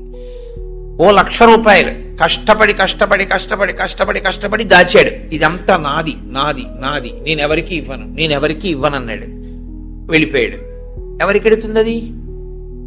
కొడుక్కో కూతురుకో వెళ్ళిపోతుంది. ఇప్పుడు 1,00,000 రూపాయలు మిగిలింది అంటే ఆయన పుణ్యం ఏమైంది? పోయింది. జీవుడి పుణ్యం. 1,00,000 రూపాయలు ఏమైపోయింది? వారసుడికి వెళ్ళిపోయింది. జీవుడు ఏమైపోయాడు? దరిద్రుడైపోయాడు. శాస్త్రం అంటుంది, నిజంగా నీది నువ్వే అనుభవించాలనుకుంటే మార్గం ఏమిటో తెలుసా? దాన్ని దానం చేయడమే. దానం చేస్తే నీకు పుణ్యం అయిపోయి మళ్ళీ నీ దగ్గర పడిపోతుంది వచ్చి. మళ్ళీ నువ్వు జీవుడిగా ఇంకొక శరీరంలోకి వెళ్ళినప్పుడు నీతో పాటే ఆ పుణ్యం వస్తుంది. వచ్చి మళ్ళీ నువ్వు భోగం అనుభవించడానికి పుణ్యం అడ్డొస్తుంది.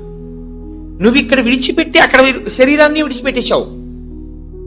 శరీరం విడిచిపెట్టిన ఉత్తర క్షణంలో ఇంక జీవుడికి సంబంధం లేదు. దానికి సంబంధించింది వేరే శరీరంలోకి వెళ్ళిపోతాడు. అక్కడ సుఖాన్ని అనుభవించడం, దుఃఖాన్ని అనుభవించడానికి మళ్ళీ నీ పాపపుణ్యములే లెక్క. ఏది ఏం పెట్టి అనుభవింపజేయాలి? అందుకని బాగా కష్టపడిపోతున్నాడు, పాపం పోతోందని గుర్తు. బాగా సుఖపడిపోతున్నాడు, పుణ్యం పోతోందని గుర్తు. మీరు జాగ్రత్తగా పట్టుకుంటే బాగా కష్టపడుతున్న వాడెవరో వాడు తన పాపాన్ని పోగొట్టుకుంటున్న అదృష్టవంతుడు.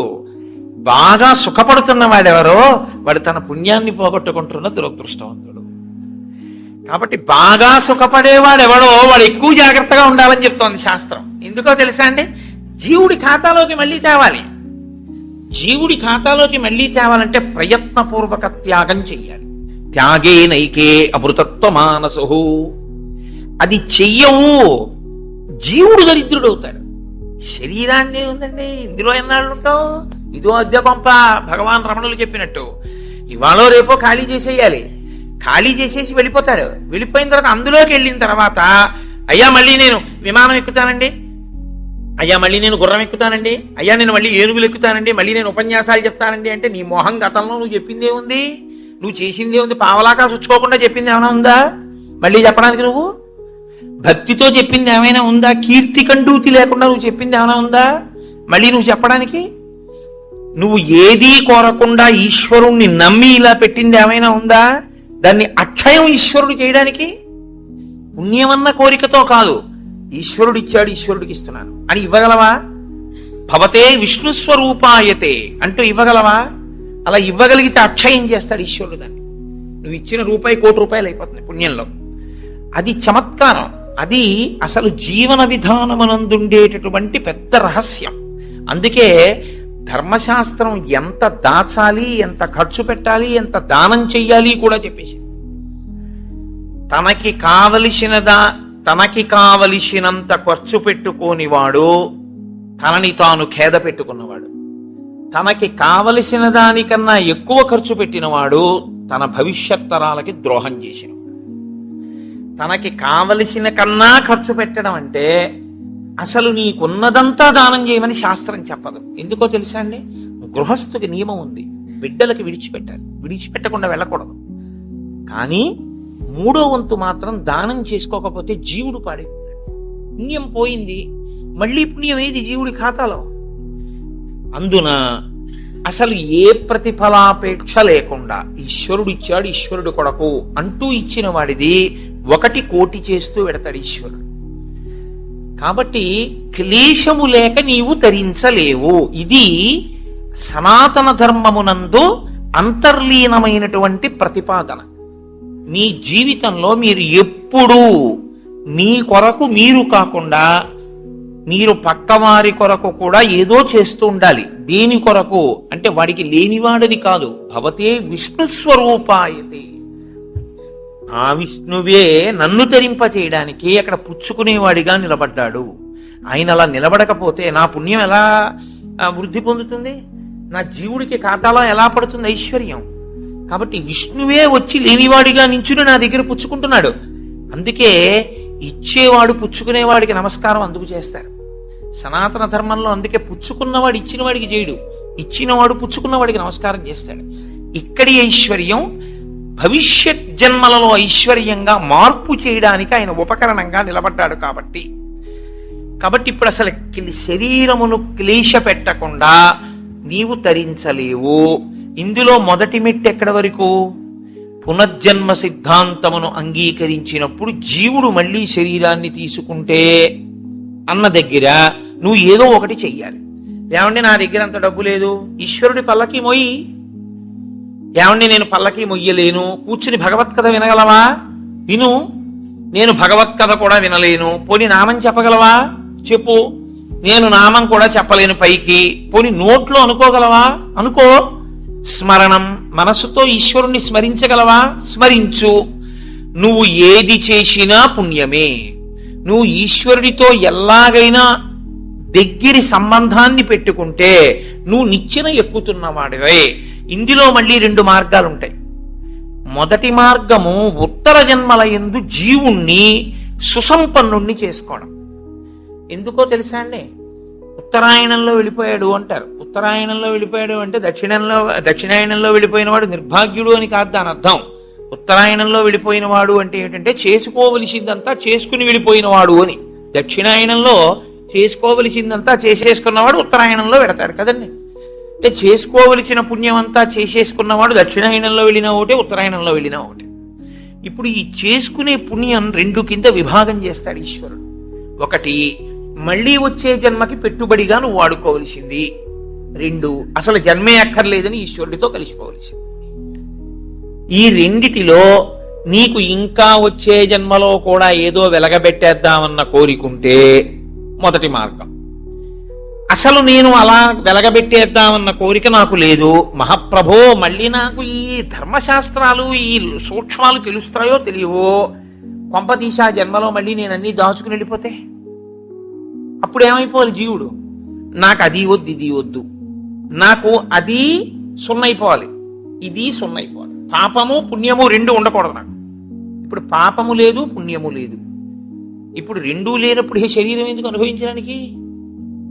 పాపానుభవానికి శరీరం, పుణ్యానుభవానికి శరీరం. పాపానుభవం లేదు పుణ్యానుభవం లేదు, ఇంక ఈ శరీరం ఎందుకు నీకు? కాబట్టి ఇవ్వడు ఈశ్వరుడు. ఈశ్వరుడు ఇవ్వకుండా ఉండాలి అంటే పాపమును పుణ్యమును కాల్చాలి. పాపమును పుణ్యమును కాల్చడానికి నీకెంత పాపం ఉందో నీకు తెలుసా? నీకెంత పుణ్యం ఉందో నీకు తెలుసా? తెలియదు. ఈశ్వరుడు అన్నాడు, నీవు నీ జేబులో ఉన్న 10 రూపాయలు ఇంకోడికి ఇచ్చేయడం కష్టమైనా క్లేశపడి ఇవ్వడం వల్ల పుణ్యం ఇచ్చినట్టే, ఈశ్వరుణ్ణి చేరుకోవడం కోసం నీకిచ్చిన తెప్పయైన ఈ శరీరాన్ని క్లేశ పెట్టడానికి ఏకాదశి వ్రతాన్ని నిర్ణయం చేశాడు. ఏకాదశి వ్రతం చాలా గంభీరమైన వ్రతం. అందుకే లోకంలో పెద్దలు ఏం చెప్తారంటే, స్వామి పుష్కరిణీ స్నానం, సద్గురోహపాద సేవనం, ఏకాదశి వ్రతం చాపి త్రయం అత్యంత దుర్లభం. ఈ 3 చెయ్యలేరు అని చెప్తారు. ఎందుకు చెయ్యలేరు? స్వామి పుష్కరిణీ స్నానం అక్కడికి వెడతాడు, ఆనందనిలయం చుట్టూ 100 మార్లు తిరుగుతాడు, కానీ పుష్కరిణిలో స్నానం చేద్దామన్న ఊహవాడికి రానే రాదు. సద్గురోహ పాద సేవనం, సద్గురువు పాదములు పట్టుకునే అవకాశం ఇవ్వడు. ఎందుకు ఇవ్వడు? ఒక్కటే కారణం, నాకు అసలు కాళ్ళ నొప్పులే ఉండవంటాడు. ఆయన అసలు కాళ్ళు పెట్టించుకోవడం ఆయన జన్మాంతరంలో ఆయన చేయడు. కాబట్టి అసలు గురువు గారి కాళ్ళు బట్టి అదృష్టం నీకు ఎప్పుడు వస్తుంది? నువ్వు ఆయన కాళ్ళు నిప్పెడితే కదా నువ్వు వెళ్ళి పట్టుకోవడానికి. కాబట్టి ఆయన కాళ్ళు పట్టుకునే అదృష్టం ఉండదు. సద్గురోహ పాదసేవనం. ఏకాదశి వ్రతం చాపి, ఏకాదశి వ్రతము చెయ్యలేడు. ఎందుకు చెయ్యలేడో తెలుసా అండి? మీరు అంగీకరించినా అంగీకరించకపోయినా శాస్త్రీయమైన వేదప్రోక్తమైన ఋషిప్రోక్తమైన ఒక పెద్ద రహస్యాన్ని మీకు ఇప్పుడు చెప్తా. ఏకాదశి వ్రతం ఎందుకు కష్టం? మీ అబ్బాయికి ఉద్యోగం వస్తుంది, సత్యనారాయణ వ్రతం చెయ్యి, చేస్తాడు. మీ అమ్మాయికి పెళ్ళి అవుతుంది, వ్రతం చెయ్యి, చేస్తారు. నువ్వు చచ్చిపోయేటప్పుడు ఈశ్వరుడు గుర్తొస్తాడు, చచ్చిపోయేటప్పుడు ఎలా ఉంటుందో అలా ఊహించుకుని వ్రతం చెయ్యి అంటే ఇప్పుడు వద్దులేండి తర్వాత చేస్తానండి కదండి. ఏకాదశి వ్రతం నిజానికి అంతే. ఏకాదశి వ్రతం ఎందుకు చేయిస్తారో తెలుసా అండి? ఉపవాసం. అన్నం తినకూడదు. అన్నం తినకపోవడం కాదు, అన్నాన్ని పచనం చెయ్యడానికి కావలసిన సంభారములను స్పృశించి పచన ప్రయత్నమునందు నిమగ్నము కాకూడదు. అంటే ఏకాదశి నాడు ఉపవాసం ఉండి ద్వాదశి నాడు కాకరకాయ పులుసు పెట్టి వండుకుందామా, వేపుడు చేసుకుందామా అని ఆలోచించకూడదు. ద్వాదశి పారణ కోసం ఏకాదశి నాడు కాయగూరలు తరుక్కోకూడదు. ద్వాదశి నాటికి పనికొస్తుందని ఇవాళ పప్పు నానపోయకూడదు. అంటే అసలు మీ శరీరమును పోషించుకోవడానికి కావలసిన ఏ పనిని ఏకాదశి నాడు చేయకూడదు. మరి ఇంక ఏకాదశి నాడు ఏం చేయాలి? అసలు చాలా నిష్కర్షగా మాట్లాడితే నిర్జలోపవాసం, ముక్కోటి ఏకాదశి. నీటిని త్రాగకూడదు, ఉమ్ము మింగకూడదు. ఈ నిర్జలోపవాసం ఎందుకు చేయిస్తారో తెలుసా అండి? ఇచ్చాడా, మనుష్యులలో 199 మంది తెలిసే వెళ్ళిపోతారు. అకస్మాత్తుగా అనాయాసంగా వెళ్ళడం మహాదృష్టవంతులకి తప్ప జరగదు. నాకు కాకినాడలో మొన్న తెలుసున్న వారు ఒకరు ఏదో అట్టేస్తానని కూతురికి ఏమిటో మంటగా ఉండు అని వెళ్ళి మొక్కలకి నీళ్లు పోసి పడుకుని ఏదో చెప్తూ ఇలా అలా ఉండిపోయింది. అంతే. ఏమైందంటే వెళ్ళిపోయింది, అంతే, ప్రాణోత్క్రమణం అయిపోయింది. అది అందరికీ పట్టే భాగ్యం కాదు, చాలా కష్టం, అలా వెళ్ళరు. సాధారణంగా 199 మంది వెళ్లే మార్గం ఏమిటంటే రెండిటిని ఎండగట్టి పంపుతారు. ఒకటి నీరివ్వరు, 2 అన్నం పెట్టరు. ఎందుకని అంటారేమో, తీసుకెళ్లి ఎక్కడ పడుకోబెడతారు ఇంటెన్సివ్ కేర్ యూనిట్ లో. వాడి కర్మ అంతా ఎక్కడొస్తుందంటే ఇక్కడ ఒక గొట్టం పెడతారు, ఇందులోంచి ఏం పోయిరు, ఇందులోంచి ఎక్కిస్తారు. దీంతో ఏం తాకూడదండి అంటారు, దీంతో ఏమీ తినకూడదండి అంటారు. ఇందులోంచి వెళ్ళిందే ఆహారం, ఇందులోంచి వెళ్ళిందే పానీయం. ఫోన్లేండి, ఇప్పుడు మాకు వచ్చిన నష్టం ఏమిటి, ఏదో ఒకటి ఎక్కుతోందిగా చచ్చిపోంగా అంటారేమో. ఓ 8 బెడ్స్ వేస్తారు అక్కడ. అకస్మాత్తుగా వీడికి పెతిడ్రిన్ ఇంజెక్షన్ ఇచ్చి వీడు పడుకుని ఉంటే 11ంటికి గొళ్ళుమని ఏడుపు వినపడుతుంది. 3వ బెడ్ మీద వాడిని స్ట్రెచ్చర్ మీద బయటికి తీసుకెళ్ళిపోతుంటాడు. వీడికి గుండెలు గుబక్కుమంటాయి. 11 మంచాలు ఉండేవి, 3వ మంచం వాడు వెళ్ళిపోయాడు. వీడు 8వ మంచం వాడు అయితే పర్వాలేదు, వీడు 1, 2 అయ్యాడు అనుకోండి. వీడి కర్మే. నేను చూశానండి, నేను యథార్థంగా చూశాను ఒక హాస్పిటల్లో. నేను దీన్నేమి హాస్యంగా చెప్తున్నానని మీరు అనుకోకండి. 3 మంచాలలో మధ్య మంచం ఆయన వెళ్ళిపోయాడు. నేను చూస్తున్నా, ఎవరో కాదు మా బంధువే. ఏడుస్తుంటే డాక్టర్లు అన్నారమ్మా ఇక్కడ ఏడవకూడదు, నిశ్శబ్దంగా తీసుకెళ్లి బయట ఏడవండి అన్నారు. ఎందుకంటే వాళ్ళు వెళ్ళిపోతారు, గట్టిగా ఏడిస్తే ఏడవకూడదు అన్నారు. నిజమే అది. వాడు అప్పటికే, నేను వెళ్ళిపోయిన వాడిని చూడటం లేదు, 1, 3 మంచాల వాళ్ళని చూస్తున్నాను. వాళ్ళు వీడు వెళ్ళిన మార్గం మూసుకుపోవుగాక అని వాళ్ళిద్దరు అలా చూస్తారు. వీడు అదే వ్యాధితో జాయిన్ అయిన వాడికి ఎంత భయంగా ఉంటుందండి. గబాలను గోనుగుడలో బారేసి దగ్గర చేసి పట్టుకెళ్ళిపోతున్నారు బయటికి. పట్టుకెళ్ళిపోతుంటే ఆ బయటికి తీసుకెళ్లిన తర్వాత ఇలా కిటికీలోంచి చూస్తే ఏం చేస్తున్నారో అన్నీ కనపడుతున్నాయి. కనపడుతుంటే వీడికి ఎలా ఉంటుంది, వీడి పరిస్థితి ఎలా ఉంటుంది? నాన్న రామకృష్ణ అనుకో, ఇప్పుడు అంటే నీ మొహం ఇట్సా ఎక్కడంటానంట. తినలేడు, తాగలేడు, బయటికి వెళ్ళలేడు, తింటే తప్ప తాగితే తప్ప నిద్ర పట్టడం అలవాటుగా చేసుకుని ఉన్నవాడు. కడుపు నిండా తింటే కనుబడిపోతుంది. అందుకని రాత్రి అయ్యేటప్పటికి బాగా తినేసి పడుకోవడం, నిద్రైపోవడం, మళ్ళీ లేవడం, మళ్ళీ తింటూ ఉండడం, ఇది అలవాటు అయిపోయింది చాలా కాలంగా. ఇప్పుడు కాదు, కోట్ల జన్మలుగా జీవుడు అలవాటు చేసుకున్నాడు దీన్ని. ఇప్పుడు తినకుండా తాగకుండా ఈశ్వరుణ్ణి నామం కూడా చెప్పు, ఇంతకన్నా క్లేశం ఇంకోటి ఏముంటుందంటే? తినద్దంటే క్లేశం, తాగద్దంటే క్లేశం. పోని తినద్దు తాగండవు, తాగద్దు తినండవు. తినద్దు తాగద్దని ఊరుకోడు, భగవన్నామని చెప్పమంటాడు. తినద్దనేటప్పటికే ఏమవుతుందంటే ఏకాదశి నాడు ఉపవాసం చేయండి అన్నాను అనుకోండి, ఇంకో దోషి ఇవాళ తినేద్దామంటే రేపంతా ఉపవాసం అంటే. కాబట్టి తినద్దు అంటే భయం, తాగద్దు అంటే భయం. తినద్దు తాగద్దు అని ఊరుకోరు. భగవన్నామని చెప్పేటప్పుడు మనసును అలా ఈశ్వరుడు యందు నిలబెట్టు అంటారు. ఇప్పుడు ఈ 3 సాధించడం మీ పిల్లల కోసం కాదు, మీ భర్త కోసం కాదు, భార్య కోసం కాదు. ఎవరి కోసం? ఎవరికి వారి కోసం. ప్రతి పక్షంలోనూ ఒకసారి ఈ ఎక్సర్సైజ్ చేస్తే, ఈ వ్యాయామం చేస్తే, రిహార్సల్ అని ఒకటి ఉంటుంది. అంటే చూడండి, ఒక నృత్య ప్రదర్శన చేసేవాళ్ళు 10 మాటలు బయట వేసుకుంటారు. ఒకసారి ఇలా వేద్దాం ఇలా వేద్దాం, దాన్ని తీసుకొచ్చి చిట్ట చివర ఒకసారి రంగస్థలం మీద వేసేస్తారు.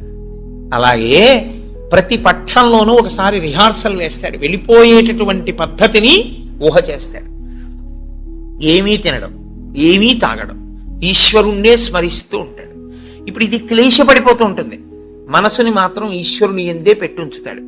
ఇది బాగా అలవాటైపోయింది. ఆ రోజు వచ్చేసింది, తినకూడదు తాగకూడదు, ఈశ్వరుడి మీద మనసు పెట్టాలి. అభ్యాసం కూసు విద్య కదూ, నిలబెట్టేస్తాడు. నిలబెట్టేస్తే ఏమయ్యాడు, ఆఖరి ఊపిరిలో కూడా ఆయన పేరు చెప్తూ వెళ్ళిపోతాడు. మరి డాక్టర్లు ఉన్నారు కదండి అని మీరు అనొచ్చు, 1,000,000 మంది వైద్యులు కూడి వచ్చినా కానీ మరణమయ్యేది వ్యాధి మాన్పలేరు. చచ్చిపోయే వాళ్ళందరూ డాక్టర్లు లేక చచ్చిపోయారు అనుకోకండి. ఈశ్వరుడు ఆయుర్దాయం ఇవ్వాలనుకుంటే డాక్టర్ రూపంలో అనుగ్రహించగలడు. ఈశ్వరుడు ఇచ్చినవాడు. కాబట్టి ఏకాదశి వ్రతానికి ఉన్న ప్రధాన ప్రయోజనమేమి? అది మృత్యువు వచ్చినప్పుడు ఎలా ఉంటుందో తత్సంబంధమైనటువంటి తర్ఫీదు మనసుకు ఇచ్చుట. అందుకే ఏ వ్రతానికి చెప్పండి ఏకాదశి వ్రతం చాపి త్రయం అత్యంత దుర్లభం అని ఎందుకంటారో తెలుసా అండి? అసలు నువ్వు అలా ఊహ చేస్తూ కూర్చుని సిద్ధంగా ఉండడం 1/2 గంట చెయ్యలేవు. ఓ వారం ఓ పక్షంలో చేసే అయ్యి బాబోయ్ అలా మళ్ళీ ఏకాదశి వచ్చేస్తే మళ్ళీ అలా ఊహిస్తూ అలా ఉండాలంటే భయంగా ఉందండి, 3 ఏకాదశి చేసేస్తానండి. కాబట్టి ఈశ్వరుడు అంటాడు, పోన్లే ఏడాదంతా చేయలేవా, బెంగెట్టుకోకు, ఏడాదంతటికి బదులుగా 3 ఏకాదశి చేస్తావా, అప్పుడు నేను ఎన్ని ఫలితాలు ఇవ్వాలి నీకు? 23 ఏకాదశుల ఫలితం ఇవ్వాలి. అథవా ఈ ఏకాదశితో కలిపి 24 ఏకాదశుల ఫలితం ఇవ్వాలి. కానీ నేను ఒకటి ఎక్కువ అడుగుతాను, దానికి తగినంత నీకు ఇస్తాను. నేను అడిగిన ఎక్కువ చెయ్యాలి, నువ్వు అడిగిన దానికన్నా కొన్ని కోటి రెట్లు ఇస్తా. 3 కోట్ల ఏకాదశుల ఫలితం ఇస్తా. కానీ మామూలు ఏకాదశుల కన్నా విరుద్ధంగా నువ్వు దీన్ని చెయ్యాలి. ఎందువల్ల విరుద్ధంగా చేయవలసి ఉంటుంది 3 ఏకాదశి అంటే, మామూలు ఏకాదశి నాడు మీరు ఉపవాసం చేసేటప్పుడు పండు కాని కాయ కాని అథవా కాసిన పాలు కాని తాగితే ఉపద్రవం ఏం రాదు, దానికి దోషం పట్టదు శాస్త్రం. ఎందుకంటే శాస్త్రం ఉపవాసం మీద చర్చ చేస్తుంది. ఉపనిషత్తుల్లో ఆ విషయం ఉంది, వేదంలో ఆ విషయం ఉంది. ఎప్పుడెప్పుడు ఉపవాసం ఎలా చెయ్యాలి అన్నది ఉంది. ఆదివారం నాడు కాని, పౌర్ణమి నాడు కాని, అమావాస్య నాడు కాని రాత్రి ఉపవాసం మాత్రమే చెయ్యాలి. పగటిపూట ఉపవాసం చేయకూడదు. ఆదివారం నాడు రాత్రి ఏమీ తినకూడదు, పౌర్ణమి నాడు రాత్రి ఏమీ తినకూడదు, అమావాస్య నాడు రాత్రి ఏమీ తినకూడదు. ఆ ఉపవాస నియమం అక్కడ వరకే. పగటిపూట మీరు భోజనం చేసినా పలహారం చేసినా శాస్త్రం అడ్డురాదు. సాధారణంగా శాస్త్రం ఏం చెప్తుందంటే 2 పర్యాయములు తీసుకోమని చెప్తుంది. 2 పర్యాయములు తీసుకోవచ్చు, కానీ ఇక రాత్రి వేళ తినకూడదు. అష్టమి తిథి, చతుర్దశి తిథి, ఈ 2 తిథుల్లో పగటి వేళ తినకూడదు, రాత్రి వేళ తినాలి. పగటి వేళ ఏమీ తినకుండా ఊరుకుని నక్షత్ర దర్శనం అయిన తర్వాత మాత్రం భోజనం చేయొచ్చు. అది ఒక్క అష్టమి చతుర్దశి తిథులకు. కాబట్టి ఈ తిథులలో ఉపవాసాలకి, వారములలో ఆదివారం ఉపవాసాలకి, ఎందుకంటే వారాలు అన్ని యుగాల్లో లేవు, కలియుగంలోనే వారాలు. మీరు రామాయణాన్ని చూస్తే రామాయణంలో వారాలు ఉండవు. కాబట్టి వార నియమం ఎవరికి వచ్చిందంటే ఒక్క కలియుగంలోనే వచ్చింది. కలియుగంలో ఆదివారమే ఉపవాసం ఎందుకు పెట్టారో తెలుసా అండి? ఆరోగ్యం భాస్కరాది చేత్, ఆరోగ్యము సూర్య భగవానుడి యొక్క అనుగ్రహంతో నిలబడుతుంది. సూర్య భగవానుడు అధిదేవతగా కలిగినటువంటి రోజు, ఆయన యొక్క తేజస్సు ఎక్కువగా పరిపుష్టమయ్యే రోజు భానువారము, ఆదివారం. అటువంటి సూర్య భగవానుడి యొక్క అనుగ్రహం కలగాలి అంటే ఆదివారం నాడు ఉపవసించాలి. ఉపవసించుట అన్న మాటని మీరు ఎప్పుడు 2 కోణాల్లో అర్థం చేసుకోవాలి. 2 కోణాల్లో అర్థం చేసుకోవడం అంటే, కడుపు ఖాళీ అయిన తరువాత మళ్ళీ వేయకుండుట. శరీరానికి ఆరోగ్యం ఎప్పుడు డాక్టర్ దగ్గరికి వెళ్లకుండా ఉండడానికి 3 ఉన్నవాడు వెళ్ళడు అని ఆయుర్వేదం చెప్తుంది. ఎవరు వెళ్ళడు అంటే, కడుపులో వేసిన పదార్థమంతా ఖాళీ అయ్యే వరకు మళ్ళీ వెయ్యనివాడు. కడుపులో పదార్థం వేశారనుకోండి, అది పూర్తిగా పచనం అయిపోయి కడుపు ఖాళీ అయింది, అప్పటి వరకు వేడు మళ్ళీ. అలా వెయ్యని వాడెవడో వాడు వైద్య దర్శనం చెయ్యడు. ఎడం పక్కకి తిరిగి ఎడమ చేతిని తల కింద పెట్టుకుని గుండెలు పరుపుకో బొంతకో తగిలేట్టుగా పడుకున్నవాడు వైద్యుణ్ణి చూడడు. 3, ప్రతిరోజు రాత్రి తాంబూల చర్వణం చేస్తూ కొంచెం సేపు నడిచి పడుకునేవాడు వైద్యుణ్ణి చూడడు. ఈ 3 పూర్ణారోగ్యానికి ఆయుర్వేద శాస్త్రం విధించినటువంటి నియమాలు. అందుకని అలాగే పడుకోవాలి. అందుకే మీరు ఎప్పుడైనా మహాత్ములు పడుకోవడం చూస్తే ఎప్పుడు ఎడం పక్కకే పడుకుంటారు. కారణం ఏంటంటే ఎడం పక్క పడుకోవడం ఆరోగ్యాన్ని ఇచ్చేస్తుంది, వైటల్ ఆర్గాన్స్ అన్నింటినీ సేఫ్ గార్డ్ చేస్తుంది. నేను ఒకసారి డాక్టర్ని అడిగి అది ఏంటంటే అలా ఉంది ఆయుర్వేదంలోని. నిజమేనండి, అలాగే పడుకోవాలన్నారు. అంతేనండి, మేమైనా అలాగే చెప్తాం, ఎడం పక్కకి తిరిగి పడుకుంటే చాలా మంచిది కోటేశ్వరరావు అన్నది. కాబట్టి నేను పురాణాల్లో ఉన్న ఎన్నో విషయాలు డాక్టర్లను అడుగుతుంటే వాళ్ళు నిజమేనండి ఇవన్నీ అంటుంటారు. నేను శరత్కాలంలో అమ్మవారి పూజ ఎందుకు చేస్తారు అన్నదాని గురించి దేవి భాగవతంలో ఉన్న విషయాల్ని కొన్నింటిని ఒకసారి డాక్టర్ గారిని అడిగితే ఆయన నాకు తెల్లబోయే రహస్యాలు చెప్పాడు. మీరు చెప్పినవే హ్యూమన్ ఎనాటమీలోకి మార్చి చెప్తే మాకేం చెప్తారంటే చలికాలంలో తమంత తాముగా నాడులన్నీ కూడా సన్నబడిపోతాయి. చలిగాలికి కొవ్వు చిన్న చిన్న చిన్న చిన్న చిన్న చిన్న గింజల్లా ఉండి పరిగెడుతుంటుంది రక్తంలో. ఎప్పుడైతే నాడులు ఇలా రక్తనాళాలు సంకోచించాయో అది వెళ్ళి ఆగుతుంది. వెనక నుంచి వస్తున్నది వచ్చి దాన్ని తగులుకుని ఆగుతుంది. గసగసాలు ఒకదాన్నొకటి తగులుకున్నట్టుగా తగులుకుని ముద్ద కట్టి ఆగుతుంది. రక్త ప్రవాహం ఆగిపోయి స్ట్రోక్స్ వస్తాయి. చలికాలంలో స్ట్రోక్స్ వస్తాయి కాబట్టి అలా రాకుండా ఉండడానికి దేవీ నవరాత్రులు చేయిస్తారు. దేవీ నవరాత్రుల్లో మృత్యుదంస్ట్ర బయటికి వస్తుందని చెప్పడానికి కారణం అది అని నేను ఒకసారి దేవీ భాగవతం శ్లోకాలు మా ఇంటికి వచ్చిన డాక్టర్ గారికి చూపిస్తే యథార్థంగా మాకు వైద్యం చెప్పినప్పుడు దీన్ని ఇంగ్లీష్లో ఇలా చెప్పారండి, దాన్ని ఆ రోజు ఋషులు ఇలా చెప్పారన్నమాట అని ఆయన తెల్లబోయాడు. కాబట్టి మన ఋషులు అద్భుతంగా దాన్ని అన్వయం చేసి తీసుకొచ్చి చూపిస్తారు. కడుపులో పదార్థము పూర్తిగా అయిపోయేంత వరకు మళ్ళీ పదార్థం అందులో వెయ్యకూడదు. మీరు ప్రతిరోజు అలా వేస్తూ పెడుతున్నారనుకోండి, మళ్ళీ అది కడుపు ఖాళీ అవగానే మళ్ళీ వేశారు. మళ్ళీ అందులోంచి రసాయనాలు ఊరాలి, అది మళ్ళీ తిరుగుతూ ఉండాలి. మీ ప్రయత్నం లేకుండా ఎప్పుడూ తిరుగుతూ మీ ప్రయత్నం లేకుండా ఆగిపోయేటటువంటి స్పందనలు శరీరంలో ఈశ్వరాధీనములై కొన్ని ఉంటాయి. వాటిని మీరు అసలు ఆపలేరు. ఊపిరితిత్తి, గుండె ఇలాంటివి మీరు ఆపు అని అడగను లేరు. నువ్వు విశ్రాంతి తీసుకోన్నా ఆగను. ప్రయత్నపూర్వకంగా మిగిలిన వాటి ఆరోగ్యం కోసం ఒక దాన్ని ఆపమని చెప్పింది శాస్త్రం. దేన్ని ఆపాలి అంటే కడుపులో ఉన్న కండరముల యొక్క కదలికకి విశ్రాంతినిమ్మని చెప్పింది. కడుపులో ఉన్న కండరములకు విశ్రాంతిని ఎవరిస్తారో అటువంటి వారి ఆరోగ్యము బాగుంటుంది. కడుపులో ఉన్న కండరముల కదలిక ఎప్పుడు ఆగుతుందంటే దాని లోపల పదార్థమును వేయడం ఆపితే ఆగుతుంది. అందుకని ఏం చేస్తారంటే ఉపవాసము అన్న పేరుతో లోపల పదార్థం వెయ్యరు. వేయకపోతే ఏమవుతుందంటే కండరములు కదలవు. కండరములు కదలకపోతే కంటికి కడుపుకి దగ్గర సంబంధం. కడుపు నిండకపోతే, కడుపు ఖాళీగా ఉంటే కనురెప్ప పడదు. కనురెప్ప పడకపోతే మీరు ఈశ్వరుడి యందు దృష్టి నిలబెట్టి ఈశ్వరుడి యొక్క ఆరాధన చెయ్యగలరు. కాబట్టి ఉపవాసం అన్న దాంట్లో అన్నం తినకుండా ఉండడం అనేటటువంటిది ప్రధానమైన నియమము. దీనికి మినహాయింపిచ్చి ఎట్టి పరిస్థితుల్లో చెయ్యకూడని వాళ్ళని ఇద్దరిని చెప్పింది శాస్త్రం. 8 ఏళ్లకు ముందున్నవాడు 80 ఏళ్లు దాటినవాడు ఉపవాసం చేయరాదు జీవితం. ఈ ఇద్దరికి నిషేధం. 8 ఏళ్లు కింద ఉన్న వయస్సు, 80 ఏళ్లు పూర్తయిన వాళ్ళు ఉపవాసం చేస్తే పాపం, వాళ్ళు చేయకూడదు. ఎందుకని అంటే వాళ్ళ శరీరం అంగీకరించి అందులోకి పదార్థాన్ని వేయకపోతే ఒప్పుకోదు. 3వ మినహాయింపు ఒకరికి ఇచ్చింది. కడుపులోకి పదార్థం వెయ్యకపోవడమే విషంగా మారిపోయి శరీరాన్ని పడగొట్టగలిగిన వ్యాధి ఏదైనా సంక్రమించి ఉంటే, అంటే ఒక షుగర్ పేషెంట్ అనుకోండి, ఆయన అలా ఉండిపోయాడు అనుకోండి, ఫాస్టింగ్లో పడిపోతుంది, కోమాలోకి వెళ్ళిపోతాడు. అప్పుడు ఆయన పదార్థాన్ని శరీరం నిలబెట్టుకోవడానికి కావలసినంత పదార్థాన్ని లోపలికి పంపినా ఆయన ఉపవాసం చేసిన వాడే. మీరు ఎప్పుడు ఒకటి గుర్తుపెట్టుకోవాలి, శాస్త్రం ఎప్పుడు మాట్లాడినా చాలా ఉదారంగా మాట్లాడదు. శాస్త్రము కఠినంగా అసలు ఎప్పుడు ప్రవర్తించదు. అలా చెయ్యలేరు మీరు, నిజంగా చాలా కష్టం. కాబట్టి 8 సంవత్సరముల లోపు వాళ్ళు 80 సంవత్సరములు దాటిన వారు ఉపవాసమును చేయరాదు. ఉపవాసమును చేయరాదు అంటే పదార్థమును విసర్జించి ఉండరాదు. కాబట్టి ఉపవాసము అన్న మాటలో మీ కడుపు కండరములు కదలకుండా విశ్రాంతి ఇచ్చుట అన్నది ప్రధాన ప్రక్రియ.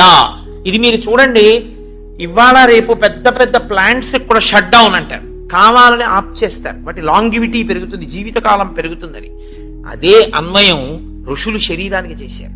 ఇది కూడా ఒక యంత్రాంగం, ఇది ఒక తెప్ప. ఇది ఉంటే నువ్వు పుణ్యం చేస్తావు, ఇది ఉంటే నువ్వు ఇంకొక ధర్మకార్యం చేస్తావు. అసలు ఇదే లేకపోతే ఇంకేం చేస్తావు? ఇక జీవుడు చేసుకోవడానికి ఏం లేదు, ఇది ఉపకరణం. కాబట్టి దీన్ని చాలా జాగ్రత్తగా నిలబెట్టుకోవాలి.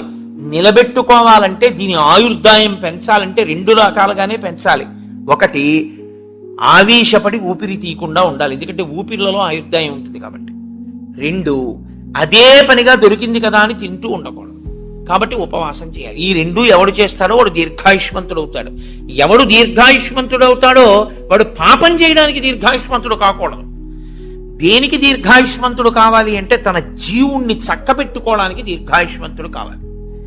అలా చేసేటటువంటి ప్రక్రియలో వచ్చిన అద్భుతమైనటువంటి తిథి ముక్కోటి ఏకాదశి. ఈ ముక్కోటి ఏకాదశి నాడు సర్వేషాం భోజనద్వయం అన్నారు. అది చాలా విచిత్రమైనటువంటి మాట. అసలు ముక్కోటి ఏకాదశి నాడు నువ్వు చెయ్యవలసినది ఏదో తెలుసా? సర్వేషాం భోజనద్వయం. ఈ శ్లోకం చాలా చమత్కారమైనటువంటి శ్లోకము. అందరూ కూడా భోజనద్వయం, 2 మాటలు భోజనం చేయండి. అదేమిటండి, సర్వేషాం భోజనద్వయం అయితే ఉపవాసం ఎక్కడుంది అందులో? మరి ఇప్పటిదాకా మమ్మల్ని పట్టుకు పీకు తినేశావు, శరీరం చెరుక్కర్రన్నావు, దీన్ని నలిపేయాలన్నావు, దీన్ని క్లేశ పెట్టాలన్నావు, ఏకాదశి నాడు పెట్టకండి అన్నావు, ఉపవాసం చెయ్యండి అన్నావు, అలా 23 చేయకపోతే ముక్కోటి ఏకాదశి అయినా చెయ్యన్నావు. ఇన్ని చెప్పిన వాడివి మళ్ళీ ఇప్పుడేమంటున్నావు? ఏకాదశ్యాంతు కర్తవ్యం సర్వేషాం భోజనద్వయం. కర్తవ్యం, తప్పకుండా చెయ్యవలసిన పని. ఏకాదశ్యాంతు, ఏకాదశి నాడు ఏమి? సర్వేషాం, అందరికీ. భోజనద్వయం, 2 మాటలు భోజనం చేయండి. మరి అదేమిటి ఇప్పటిదాకా నీ చెప్పిన ఉపన్యాసం అంతా పోలా ఈ శ్లోకంలో? అది ఎందుకు శ్లోకాన్ని అలా చేస్తారో తెలుసా అండి? పెద్దలు, ఋషులు, మహాత్ములు చాలా అద్భుతమైన ప్రక్రియ చూపిస్తారు. నీకు ఆ అనుమానం బాగా రావాలనే శ్లోకాలు అలా రచన చేస్తారు. అప్పుడు నువ్వు సంతోషం ఏమిటంటే నీకు కష్టపడకుండా నీకు కన్సెషన్ ఇచ్చేసినట్లు కనపడితే దాన్ని కన్ఫర్మ్ చేసేసుకోవడానికి తాపత్రయపడదు. సుఖపెట్టడానికి ఏదైనా ఛాన్స్ ఇచ్చామనుకోండి, అబ్బా ప్రతి ఏకాదశికి నేను 8 ఏళ్ల లోపు 80 ఏళ్ళు పైకి ప్రతి ఏకాదశి నాడు నువ్వు షుగర్ వ్యాధిగ్రస్తుడిని అయితే ఎంత బాగుండో అనిపిస్తుంది. ఎందుకంటే ఉపవాసం అక్కర్లేదు, ఏదోడు పడేయచ్చు లోపల. కానీ ఆ శ్లోకానికి అర్థం ఏంటంటే భోజన అంటే ఓ జనులారా, మీ అందరికీ కూడా భోజనద్వయం అంటే భోజనం 2 మాటలు చేయండి అని కాదు. భో అంటే ఓ జనులారా, ద్వయం 2, ఏకాదశ్యాంతు కర్తవ్యం సర్వేషాం. అందరికీ ఏకాదశి నాడు 2 నియమములు పాటించవలసినదే. ఏమిటో తెలుసా 2 నియమాలు? శుద్ధోపవాస ప్రథమ. శుద్ధోపవాసం, ముక్కోటి ఏకాదశి నాడు ప్రత్యేకించి శుద్ధోపవాసం. ద్వైతులు నిర్జలోపవాసం చేస్తారు. అసలు వాళ్ళు ఏకాదశి నాడు ద్వైత సంప్రదాయంలో ఉన్న వాళ్ళు వాళ్ళ ఇంటికి మీరు వెళ్ళినా నీళ్ళు ఇవ్వరు. వాళ్ళు ఏకాదశి నాడు సత్యనారాయణ వ్రతం చేసుకోండి అంటే వాడు చేయరు. ఎందుకో తెలుసా అండి? ఈశ్వరుడికి నైవేద్యం పెట్టవలసి వస్తుంది. ఈశ్వరుడికి నైవేద్యం పెట్టద్దు వ్రతం చేస్తే, ఆయనకు కూడా పెట్టరు వాళ్ళు. ఆయనకి పెట్టడం కాదు, మీరు వాళ్ళ ఇంటికి వెడితే మీకు పండోకాయ కూడా చేతిలో పెట్టరు. ఏమనుకోకండి, మీరు ఏకాదశి నాడు వచ్చారు మేము ఇవ్వలేమంటారు. వాళ్ళు ఉమ్ము కూడా గుటక వెయ్యరు, మంచినీళ్లు కూడా తాగరు. మరి అలా రోహిణీ కార్తెలోనూ అప్పుడు ఎలా ఉంటారండి అని మనకు అనుమానం వస్తుంది. అలాగే ఉంటారు. ఇక్కడ కాదు, రాజస్థాన్ ఎడారిలో ఉంటారు. తెలుసా అండి? వాళ్ళకి ఈశ్వరుడి మీద ఉన్న నమ్మకం అటువంటిది. ఏకాదశి వ్రతం వాళ్ళకంత గట్టిది. ఒకసారి ద్వైత సంప్రదాయంలో చాలా సమున్నతమైన స్థితిని పొందినటువంటి వారు, చాలా లబ్ధ ప్రతిష్ఠులు, నేను పేరు ఎందుకు వాడాలి బాగుండదు, వారి ఇంటికి వెళ్ళాను నేను, మా గోపాలకృష్ణ గారు, మేము. వెడితే ఆయన ఏకాదశి నాడు మేము వెళ్ళాం. వెడితే ఆయన అన్నారు, మీరు ఏమనుకోకండి, నేను మంచినీళ్ళు కూడా ఇవ్వను, ఎదురుగుండా మామిడి చెట్ల కాయలు ఉన్నాయి కానీ నేను ఇవ్వనని ఆ ఇంట్లో ఉన్న నౌకర్ని పిలిచి నేను చూడకుండా 4 కాయలు కోసి వాళ్ళకి అన్నారు. తప్ప ఆయన కోసి ఆయన చేతితో ఇవ్వాల. ఆయన పెట్టలేనివాడు కాడు, పెట్టుకోనివాడు కాడు, మహాత్ముడు, చాలా గొప్పవాడు, చాలా పెద్ద పదవి చేశాడు ఆయన. ఇప్పటికీ ఆంధ్రదేశంలో స్మరింపబడుతుంటాడు. ఎందుకో తెలుసా అండి, ఆ సంప్రదాయం అటువంటిది. వాళ్ళు ఏకాదశి నాడు శుద్ధోపవాసం, వాళ్ళు నిర్జలోపవాసం, నీటి గుటక కూడా వాళ్ళు వేయరు. కాబట్టి ముక్కోటి ఏకాదశి నాడు నువ్వు అలా చేస్తావా? 23 ఏకాదశులు మినహాయింపిస్తాను. శుద్ధోపవాస ప్రథమ అది చేసేస్తే అయితే ఏదో అలా మొత్తానికి నేను నానా కష్టాలు పడి ఏదో అశుద్ధోపవాసం చేసేస్తానండి, 3 కోట్ల ఏకాదశుల ఫలితం వచ్చేస్తుంది కదా అంటారేమో. సత్కథా శ్రవణం తథాహ, కేవలం తినకుండా కూర్చుంటే ఫలితం ఇవ్వరు. సత్కథా శ్రవణం, మీరు ఏదో భగవత్ సంబంధమైన విషయాన్ని వింటూ ఉండాలి. ద్వాదశి ఘడియలు వచ్చేవారు. ఏకాదశి తిథి పరివ్యాప్తమై ఉన్నంతసేపు తినకుండా ఉండడం ఎంత ప్రధానమో, ద్వాదశి ఘడియలు రాగానే తినేయడం అంత ప్రధానం. ధర్మం మారిపోతుంది అంతే. అందుకే అన్ని రోజుల కన్నా చాలా తొందరగా చద్దన్నం వండుకున్నట్టుగా తెల్లవారుజామున లేచి వంట చేసుకుని తినేసేది ఎప్పుడో తెలుసా అండి? ద్వాదశి తినాడు తింటారు. ద్వాదశి పారణ మధ్యాహ్నం చేయకూడదు, ద్వాదశి తిథి ప్రవేశించగానే చెయ్యాలి. అందుకే ఏకాదశి వ్రతం చేసిన వాడికి శ్రీ మహావిష్ణువే అందేశారు. అంబరీషుడికి దొరకలా? అంబరీషోపాఖ్యానం ఏకాదశి వ్రతం కాదు. ద్వాదశి గడియలు రాగానే నేను పారణ చెయ్యాలంటే కదా, దుర్వాస మహర్షి రాకపోతే నీళ్లు పుచ్చేసుకో, పోన్లేవయా మధ్యాహ్నం ఉండదా, ద్వాదశి సాయంకాలం ఉండదా, ఎప్పుడొస్తే అప్పుడే తింటానని కూర్చున్నాడా? ద్వాదశి గడియలు వచ్చేస్తున్నాయి, మరి ఏం చేయను అంటే పోనీ భోజనం చేయకపోతే నీళ్లు తాగే అన్నారు. నీళ్లు తాగేస్తే కదా ఆయనకి పాపం వచ్చింది. కాబట్టి ఏకాదశి వ్రతం నాడు ఉపవాసం ఎంత ముఖ్యమో, ద్వాదశి తిథి ప్రవేశించగానే, ద్వాదశి గడియ తగలగానే అన్నం తినేయడం అంత ముఖ్యం. అన్నం తినేయడం అంత ముఖ్యం అంటే చొక్కా వేసుకుని డైనింగ్ టేబుల్ మీద తినేస్తే ఏకాదశి వ్రతాన్ని కొక్కెత్తుకుపోతుంది. అన్నం ఎలా తినాలో అలాగే తిని, పైన చొక్కా బనీను లేకుండా శ్రద్ధాళువువై తినాలి. నువ్వు ఏకాదశి ఉపవాసం చేసి ద్వాదశి నాడు ఇంకోళ్ళ ఇంట్లో హస్తోదకం పుచ్చుకున్నావు అనుకో, నీ ఏకాదశి వ్రతం పనికిరాదు. అది ఏ నిత్యము చెరించేటటువంటి వారు అటువంటి వారికి పనికొస్తుంది. లేదా ఏదో మహత్తరమైన ప్రయోజనం కోసం తప్పక బయట ఉండవలసి వస్తే వేరు. తప్ప అసలు ఉపవాసం చేసిన వాడు తనింట తాను తినాలి. ఎందుకో తెలుసా అండి? మరి మీ ఇంట్లో ఈశ్వరుడికి తులసిదళం వేశావా? మీ ఇంట్లో ఈశ్వరుడికి మహానైవేద్యం పెట్టావా? ఆయన ఉపవాసం లేడక్కడ. ఆయనకి ఏది నైవేద్యం ఏది? నేను మా ఇంటికి తాళం వేసేసి ఇక్కడికి వచ్చి నేను ఇక్కడ ఉపవాసం ఏమిటి? నేను ఇక్కడ ఉపవాసం చేశాను, బాగుంది, ద్వాదశి నాడు మహానైవేద్యం ఎవరికి పెట్టను? నా సింహాసనంలో స్వామి ఉన్నారా? నా సింహాసనంలో స్వామికి అర్చన ఉండాలా? ఆయనకి నేను హస్తయోహ అర్ఘ్యం సమర్పయామి, పాదయోహ పాద్యం సమర్పయామి అని మహానైవేద్యం పెట్టానని నేను తినాలి. నేను ఎవరికి పెట్టను? నా భార్య ఏం పచనం చేసింది, ఎక్కడ వండింది? అందుకే పెద్ద పెద్ద నైమిత్తిక తిథులలో అసలు ఇల్లు విడిచిపెట్టి వెళ్ళకూడదు. వెడితే ఏమవుతుందంటే అసలు తను చేయడానికి అవకాశాన్ని కోల్పోతాడు. మరి నువ్వెందుకు వచ్చావు గుంటూరు అనొచ్చు. ఇంతకన్నా గొప్ప విషయం ఏదో చెయ్యవలసిన అవసరం ఒకటి ఉంది. ఈ సంవత్సరం నేను వదిలిపెట్టినా నేను అలా వెళ్ళడం వల్ల ఒక పెద్ద ప్రయోజనం ఒకటి జరగాలి అని నేను అనుకున్నప్పుడు నేను స్వామికి నమస్కారం చేసి బయలుదేరిపోతానంతే. అప్పుడు అదొక త్యాగం. నేను దాన్ని విడిచిపెట్టేసుకోవడమే త్యాగం అంతే. అందుకే ఏకాదశి వ్రతం అంటే, ఏకాదశి వస్తోంది కదండి నేను బయటికి ఎలా వస్తానని అడగాలి నువ్వు. అంతేగాని ఏకాదశి వస్తుంటే నువ్వు బయటికి వెళ్ళిపోతే వ్రతం ఎలా చేస్తావు? కాబట్టి గుంటూరు వచ్చి ఉపవాసం చేయొచ్చా? చేయకూడదు. కాకినాడలో ఉండి ఉపవాసం చేయాలి. కాబట్టి ముక్కోటి ఏకాదశి చెయ్యడం అంటే శుద్ధోపవాస ప్రథమ నిర్జలోపవాసమే. అంతకన్నా మరి నేను మినహాయింపులు ఇచ్చి చెప్పడం నా వల్ల కాదు. కానీ శాస్త్రం ఒక్కరి విషయంలో మినహాయింపించింది. శరీర కష్టం చేసుకుని బ్రతికే వాణ్ణి మాత్రం ఉపవాసం చెయ్యమని నిర్బంధించవద్దు. వాడు పడిపోతాడు స్పృహ తప్పి, నీళ్లు తాగకపోతే. కానీ అవకాశం ఉన్న వాళ్ళు మాత్రం తప్పకుండా చెయ్యవలసినదే, అంతకన్నా మార్గము లేదు. కాబట్టి శుద్ధోపవాస ప్రథమ నిర్జలోపవాసమే చెయ్యాలి. యథార్థమునకు మంచినీటి చుక్క కూడా ఇక ఏకాదశి తిథి నాడు పుచ్చుకోకూడదు. ద్వాదశి వచ్చింది, ఇక నువ్వు ఉపవాసం ఉండవు. ద్వాదశి తిథి యందు పరివ్యాప్తమై ఉండగా నువ్వు ఉపవసించి ఉండకూడదు. మళ్ళీ వ్యతిరేక ఫలితం వస్తుంది. ద్వాదశి తిథి ప్రవేశించేసింది, ఇక నువ్వు పాలన చేసేయాలంతే. ఎలా పాలన చేయాలో తెలుసా అండి? ద్వాదశి తిథి ప్రవేశించేటప్పటికి నువ్వు పరిశేచనం చేసేయాలంతే. ద్వాదశి ఉదయం 6:30కు వచ్చింది అనుకోండి, మీరు 6:30 లోపల మీ భార్య గారు మీరు సంధ్యావందనం అనుష్ఠానం పూర్తి చేసే లోపల ఆవిడ మహానైవేద్యం సిద్ధం చేసి తీసుకొచ్చి ఇచ్చేయాలి. మీరు నైవేద్యం పెట్టేసి ఆ రోజు 6:30కి భోజనం చేసేయాలి. నాకు సహించదండి అనకూడదు, చేసేయడమే. ఏకాదశి వ్రతమునందు ద్వాదశి కలిసిపోయి ఉంటుంది. నేను చెప్పింది అబద్ధం అయితే అంబరీషోపాఖ్యానం అబద్ధమే, అంబరీషోపాఖ్యానం అబద్ధం అయితే వ్యాసుడే అబద్ధం. కాబట్టి నేను చెప్పింది నిజం.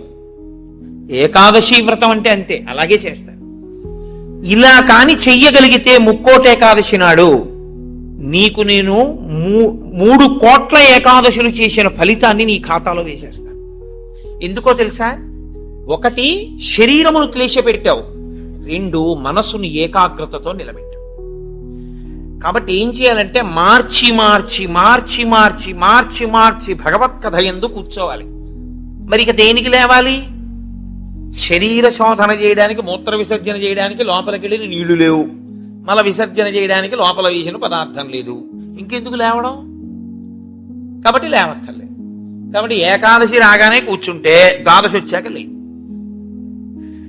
అయితే అప్పుడు అందులో ఏముంది? జాగరణ కూడా ఉందా లేదా? ఏకాదశి నాడు ఉపవాసం అంటే అన్నం తినకుండా పగట కూర్చోవడం అని మీకు ఎవరు చెప్పారు? జాగరణ కూడా ఉంది. అందుకే ముక్కోటి ఏకాదశి నియమాలు అన్వయమయ్యేది మళ్ళీ 3 తిథులకు అన్వయం అవుతాయి. 1 మహాశివరాత్రి, 2 గోకులాష్టమి, 3 శ్రీరామనవమి. ముక్కోటి ఏకాదశి నాడు ఏ నియమాలు పాటిస్తారో అవే నియమాలు ఆ 3 తిథుల్లో పాటించాలి. ఈ 3 తిథులలో కూడా మీరు రాత్రి నిద్రపోకూడదు, పగల ఏమీ తినకూడదు. అందుకే చూడండి, మహాశివరాత్రి నాడు నేను పరిచయం చేయడానికి మీకు ఆ తిథి బాగుంటుంది. మహాశివరాత్రి అంటే జాగరణతో కూడిన ఉపవాసమే. అందుకని నిద్రపోయి ఉపవాసం చేసేస్తానంటే అప్పుడు ముందు రోజు ఏ ఇంజక్షన్ చేయించేసి పడుకోవచ్చు. 12 గంటల తర్వాత తెలివచ్చే ఇంజక్షన్ ఒకటి. అలా కుదరదు. మీరు నిద్ర కూడా విసర్జించాలి. ఎందుకో తెలుసా అండి? నిద్ర విసర్జించడంలో చాలా పెద్ద క్లేశం ఉంటుంది. 1 తినలేదు, 2 తాగలేదు. ఒక స్థితికి వచ్చేటప్పటికీ నిస్త్రాణ కొంచెం వస్తుంది. వచ్చి ఓన్లీ అలా పడుకుంటే బాగుండు, కాస్త ఉత్తరీయం వేసుకుని అనిపిస్తుంది. అలా పడుకోకూడదు. అందున దీక్షితుడు అందుకే ఎప్పుడు పడితే అప్పుడు, ఎక్కడ పడితే అక్కడ నిద్రపోకూడదు. అలాగా మీరు పగలు రాత్రి కూడా ఏకాదశి తిథి ఉన్నంతసేపు, అంటే ఏకాదశి ఎప్పుడు మొదలైందో అప్పుడు ఒక రాత్రి కూడా పరివ్యాప్తం అవుతుంది. ఆ రాత్రి ఆ పగలు మీరు జాగరణ యందు ఉపవాసమునందు ఉండాలి. అంటే మారుస్తూ ఉండాలి. ఒకటే చేస్తున్నారనుకోండి, మనసు ఏమవుతుందంటే దాన్ని విడిచిపెట్టి ఇంకో చోటుకి వెడుతుంది. అందుకే ఏకాదశి చేసేటప్పుడు ఏం చేస్తారంటే సంఘంగా చేస్తారు. సాధారణంగా ఏకాదశి తిథిని ఒక్కడే చేయడం కొంచెం కష్టం. ఒక సంఘంగా అనుకుని ఏం చేస్తారంటే, ఏదో ఏకాదశి ప్రవేశించేటప్పటికి సంధ్యావందనం చేసుకుని ఇంట్లో కులదేవతార్చన చేసుకుని అందరూ కలిసి దేవాలయానికి చేరుకుంటారు. అందరూ కలిసి ఈశ్వరునికి సత్యనారాయణ వ్రతం చేస్తారు. అందరూ కలిసి విష్ణు సహస్రనామ స్తోత్ర పారాయణం చేస్తారు. అందరూ కలిసి త్యాగరాజస్వామి సంగీత విభావరి వింటారు. అందరూ కలిసి భజన చేస్తారు. అందరూ ఎవరో లేచి నాట్యం చేస్తారు. మిగిలిన వాళ్ళు చూస్తుంటారు. మారుస్తారు. మార్చి మార్చి మార్చి మార్చి భగవత్ శబ్దమునందే లీనమైపోతారు. ఏది చేస్తున్నా ఈశ్వర నామం పడుతుంటుంది.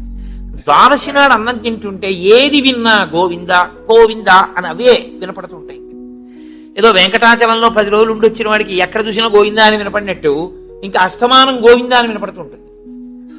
అంతగా నువ్వు ముక్కోటి ఏకాదశిని చెయ్యగలిగితే, అలా చేసినప్పుడు నీకు 3 కోట్ల ఏకాదశుల ఫలితాన్ని నీ ఖాతాలో వేస్తాను. నాకిప్పుడు చెప్పండి, నిజంగా ముక్కోటి ఏకాదశి చేసేవాళ్ళు ఎంతమంది? ఎవరికి వెయ్యాలా ఫలితం? 24 ఏకాదశుల్లో ఒక్క ఏకాదశి అలా చేయగలవా అంటే దాని అర్థం ఏమిటో తెలుసా అండి? ఒక ఏకాదశి నిజంగా అలా చెయ్యాలని మీరు అనుకుంటే కనీసం ఇంకో ఏకాదశి మీరు అలా రిహార్సల్ వేయాలి. మీరు ఇంకో ఏకాదశికి రిహార్సల్ వేస్తే అది వస్తోంది ఇబ్బంది, కాబట్టి ఆ రోజుని ఇది రాకుండా చూసుకుందామని మీరు జాగ్రత్త పడతారు. ఓ పని చేస్తున్నారనుకోండి, ముందే ఇలా చేస్తే బాగుంటుంది, ఇలా చేస్తే బాగుంటుందని ప్రణాళిక రచిస్తారే, ప్రణాళికా రచనకు పక్కన ఇంకొక ఏకాదశి జరగాలి.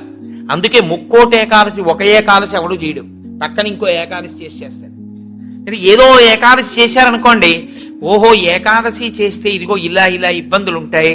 నేను మీకు ఒక ఉదాహరణ చెప్తాను. ఏకాదశి రేపు వ్రతం చేద్దాం అనుకుని ముందు రోజు మీరు పుల్లని పదార్థాలు, తీయటి పదార్థాలు బాగా తినేశారనుకోండి, మీరు ఇంక దాహాన్ని ఆపలేరు. దాహము తనంత తాను పొటమరించకుండా ఉండాలి అంటే మీరు శారీరకమైన ఆంతరమైన జాగ్రత్తలు కొన్ని తీసుకోవాలి. ఒకటి, వేడిగా ఉన్న చోటుకి వెళ్ళి మీరు కూర్చోకూడదు, శరీరం పడిపోదు, డిహైడ్రేట్ అయిపోదు.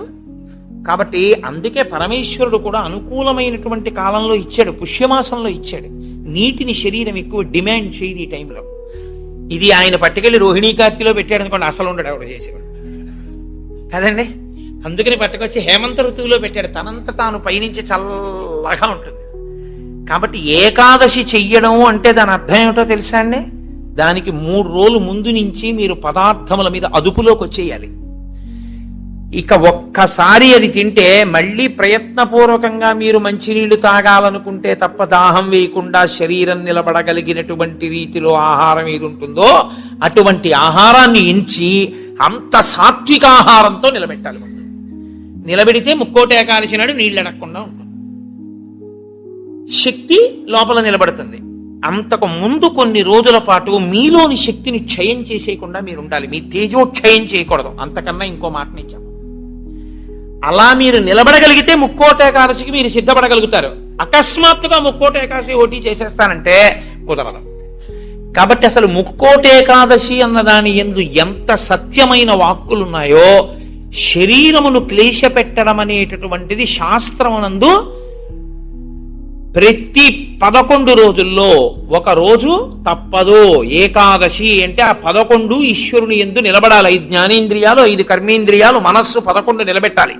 దానికి ఉపవాసం చేయాలి.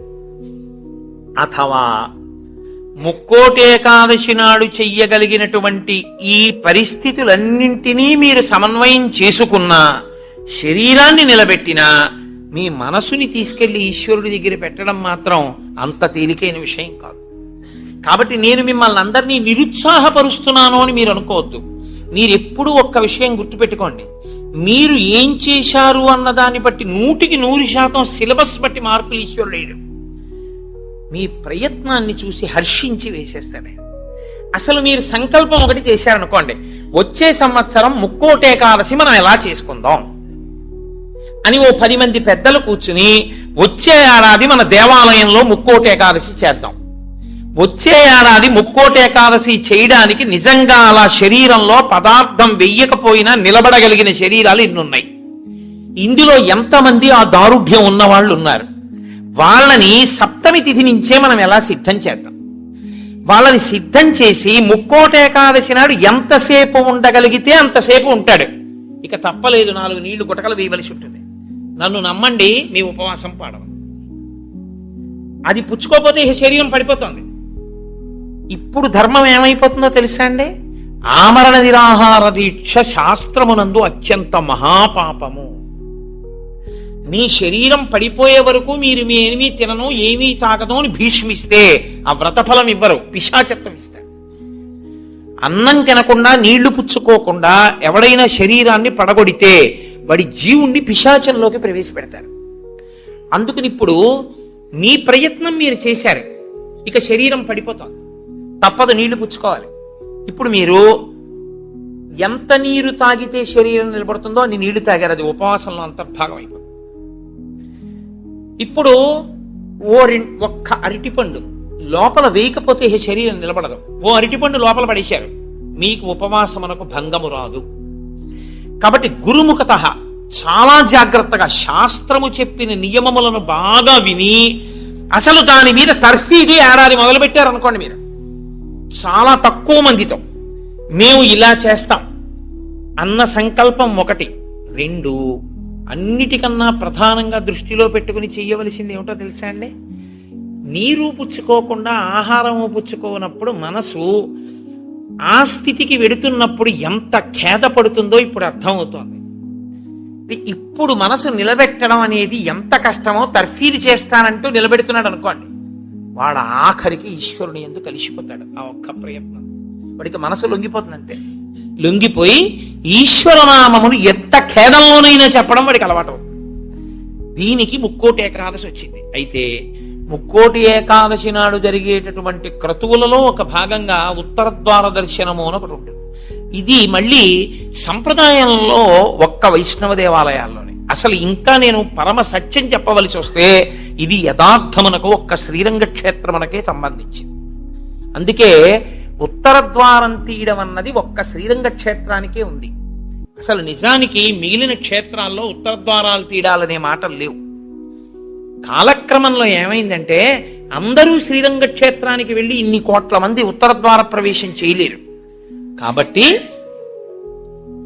కొంతలో కొంత ఎక్కడ ఉన్న విష్ణు క్షేత్రాన్ని అక్కడే శ్రీరంగ క్షేత్రంగా భావన చేసి రంగనాథుణ్ణి స్మరిస్తూ ఉత్తర ద్వారంలోంచి వెడతారు. ఉత్తర ద్వారంలోంచి ఆ రోజున శ్రీ మహావిష్ణువు ఏమీ చెయ్యలేనివాడు, అన్ని విధాల ఇంకా అసలు నేను ఈశ్వర ఏమీ చెయ్యలేను, నువ్వే నాకు ఆధారం, నువ్వే నన్ను తీసుకుపో అన్నవాణ్ణి ఉత్తర ద్వారం తెరిచి తనతో తీసుకుపోతాడు. ఉత్తర ద్వారం తీస్తే మీరు ఎటువైపు ఎడతారు? ఉత్తరానికి ఎడతారు కదండి. ఉత్తర ద్వారం ఎందుకు తీయడం? దక్షిణ ద్వారం తీయకూడదా, తూర్పు ద్వారం తీయకూడదా? తూర్పు మంచిది కదా, మరి ఉత్తర ద్వారం ఎందుకు? మీరు యథార్థాన్ని గమనిస్తే ఉత్తరాన ఏముంటుందో తెలుసా అండి? హిమాలయాలు ఉంటాయి, ఉత్తరాన కైలాసం ఉంటుంది, ఉత్తరాన మృత్యుంజయుడు పరమేశ్వరుడు ఉంటాడు. ఉత్తర దిక్కుకి ప్రయాణం చెయ్యడం అంటే దక్షిణ దిక్కుకి ప్రయాణం ఆగిపోతుంది. దక్షిణ దిక్కుకి ఏది ఎడుతుందంటే శ్మశానం ఉంటుంది దక్షిణ దిక్కున. ఎన్ని కోట్ల జన్మలెత్తినా ఆఖరికి శరీరం వెళ్ళిపోయేది అక్కడికి. ఎవడు ఈశ్వరుడితో పాటు ఉత్తినే ఉత్తరద్వారంలోంచి వెళ్ళడం కాదు, అసలు నిజంగా ఉత్తరద్వారంలోంచి వెళ్ళడం అంటే ఏమిటో తెలుసా అండి? ఈశ్వరుడి పల్లకి వెళ్ళి పల్లకి వెంట వీళ్ళు వెళ్ళాలి. అసలు శాస్త్రం అది. ఈశ్వరుడికి ఆ రోజున అర్చన చేసి పల్లకి పట్టుకుని పల్లకీని తీసుకెడతారు ఉత్తరద్వారంలోంచి. ఆయనతో వెళ్ళాలి. నువ్వు తినే ఉత్తరద్వారంలోంచి వెళితే నీకేం వస్తుంది? ఆయన వెళ్ళిన ఉత్తరద్వారంలోంచి వెళ్ళాలనుకోవాలి. అథవా అసలు నిజంగా వెళ్ళవలసింది ఏమిటంటే ఈశ్వరుడితో వెళ్ళాలి. కనీసంలో కనీసం నీ బాధ్యత ఏమిటి? ఉత్తరద్వారంలోంచి నువ్వు వెళ్ళాలనుకుంటే ఈశ్వరుడితో వెళ్ళేటప్పుడు ఎలా వెళ్ళాలో నువ్వు అలా వెళ్ళాలి. ఈశ్వరుడితో వెళ్ళేటప్పుడు వెళ్ళేవాడు ఎలా వెళ్ళాలి? వైదికంగా వెళ్ళాలి. పైన చొక్కా బనీను ఏమీ లేకుండా ఉత్తరీయాన్ని మాత్రమే కప్పుకుని పంచ గోచీ పోసి కట్టుకోకుండా వెళ్ళకూడదు. గోచీ పోసి కుర్చీళ్లు పెట్టుకుని వెనక్కి దోపుకోకుండా వెడితే మహాపాపం. వేదం పటలపన్నం చెప్తోంది. కాబట్టి కుర్చీళ్లు పెట్టి గోచీ పోసి వెనక దోపి అన్నీ విప్పి ఉత్తరీయం వేసుకుని ఎవరి సంప్రదాయానుసారం వారు తిలకధారణ చెయ్యాలి. నీకు ద్వాదశనామములైతే ద్వాదశనామములు, నాకు విభూతి ధారణ ఎలా చెప్తే అలా నేను విభూతి ధారణ నేను చేసి శ్రీరంగనాథుడితో కలిసి ఆయన పల్లకీతో నేను ఉత్తర ద్వారంలోంచి మౌనంగా కానీ భగవన్నామం చెప్తూ కానీ ఆయన వెంట వెడితే నా ప్రాణోత్క్రమణం అయినప్పుడు కూడా ఆయన నన్ను అలాగే తీసుకెడతాడు. ఉదారుడై నన్ను నమ్మి, శాస్త్రం నమ్మి నాతో ఓ రోజు వచ్చాడు కాబట్టి ఇప్పుడు అలాగే తీసుకెడతానని ఉత్తర ద్వారంలోంచి తీసుకెడతాడు. ఇది ఇక ఏమీ చెయ్యలేను, నాకేమీ చేత కాదన్నవాడైనా కనీసం చెయ్యాలి. ఏమీ చేత కాని వాడన్నా చెయ్యాలి. ఈశ్వరాన్ని నాకు ఏం చేతనైనని నేను అన్నీ చేసేస్తానని ఇది మాత్రం మానేస్తాను అన్నవాడన్నా చెయ్యాలి. అందుకే శివాలయంలో ఎందుకు ఉండదో తెలుసా అండి? ఉత్తరద్వారంలోంచి వెళ్ళేది అక్కడికే కాబట్టి ఇంకా మళ్ళీ శివాలయంలో ఉత్తరద్వారం ఎందుకు? అంత శివకేశవ అభేదంగా ఉంటుంది ముక్కోటి ఏకాదశి యథార్థమునకు. కాబట్టి ముక్కోటి ఏకాదశి తిథి, ఏకాదశి తిథి అంత గొప్పవై ఉంటాయి. అందుకని ఉత్తరద్వార ప్రవేశం చేస్తారు. అటువంటి ముక్కోటేకాదశి తిథి నాడు మీరు భగవత్ సంబంధంగా ఏది చేసినా కూడా దేశకాలాదులను అనుసరించి కోట్ల రెట్లలో ఈశ్వరుడు దాని ఫలితాన్ని ఏర్పాటు చేసేస్తాడు. మీరు రామచంద్రమూర్తిని నించోపెట్టి పంచామృతాలతో అభిషేకం చేశారనుకోండి, 3 కోట్ల పర్యాయములు అభిషేకం చేసిన తరువాత ఆ మూర్తి ఎంత తేజస్సుతో నిలబడుతుందో అంత తేజస్సుతో నిలబడిపోతుంది. ఇప్పుడు ఆ వంశానికి, ఆ దేవాలయానికి ఎంత శక్తి వచ్చేసిందో మీరు ఆలోచించండి. మీరు ఒక తులసిదళం పట్టుకొచ్చి శ్రీ మహావిష్ణువుకి ఇచ్చారనుకోండి, మీరు 3 కోట్ల తులసిదళాలు పట్టుకొస్తే ఏ ఫలితమో ఆ ఫలితం ఇస్తారు. 3 కోట్ల ఏకాదశుల్లో 3 కోట్ల తులసిదళాలు పట్టుకొచ్చి ఇచ్చిన ఫలితం. మీరు రేపొక్కసారి శ్రీరామ రామ రామే తిరమే రామే మనోరమే అన్నారనుకోండి, 3 కోట్ల పర్యాయములు విష్ణు సహస్రాన్ని పారాయణ చేసిన ఫలితం వేస్తారు. రేపు అన్ని 3 కోట్ల మీద వేస్తారు.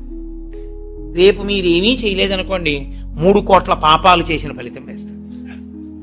మరి అంతే కదండి. 100 మంది పరీక్ష కడితే 30 మంది పాస్ అయ్యారని నేనంటే 70 మంది ఏమైనట్టు? ఫెయిల్ అయినట్టేగా. మరి ఏమీ చెయ్యని వాడు ఏమైనట్టు? పాపాన్ని పొందినట్టు కదా 3 కోట్ల పాపాలని. కాబట్టి ఉత్తరద్వార దర్శనము చెయ్యాలి, ఉపవాసము చెయ్యాలి. ఇందులో ఎవరెవరు ఏ మినహాయింపులో కెడతారో మినహాయింపును అనుభవించినా తాను చెయ్యగలిగింది చెయ్యాలి. నేను ఏమీ చెయ్యలేని వాడిని అనడానికి మాత్రం నీకేమీ లేదు. నువ్వు అసలు కదలలేని వాడి అయితే ఇంట్లో కూర్చుని గోవిందనామైనా చెప్పాలి. కాబట్టి రేపొక్క రోజు ఉదయం నుంచి కనీసం రాత్రి నిద్రపోయే వరకు జాగరణ చేయకపోయినా, నిద్రపోయే వరకు భగవన్నామమునందు మాత్రమే నిబద్ధుడయ్యుంటే అంతకన్నా భాగ్యం ఏముంటుంది? హరిప్రసాద్ గారి ద్వారా ఏ రామాయణాన్ని ఇక్కడ చెప్పించాడో రామచంద్రమూర్తి, ఆ రామచంద్రమూర్తే ఇక్కడ ఒక గొప్ప కార్యాన్ని రేపు చేయిస్తున్నాడు.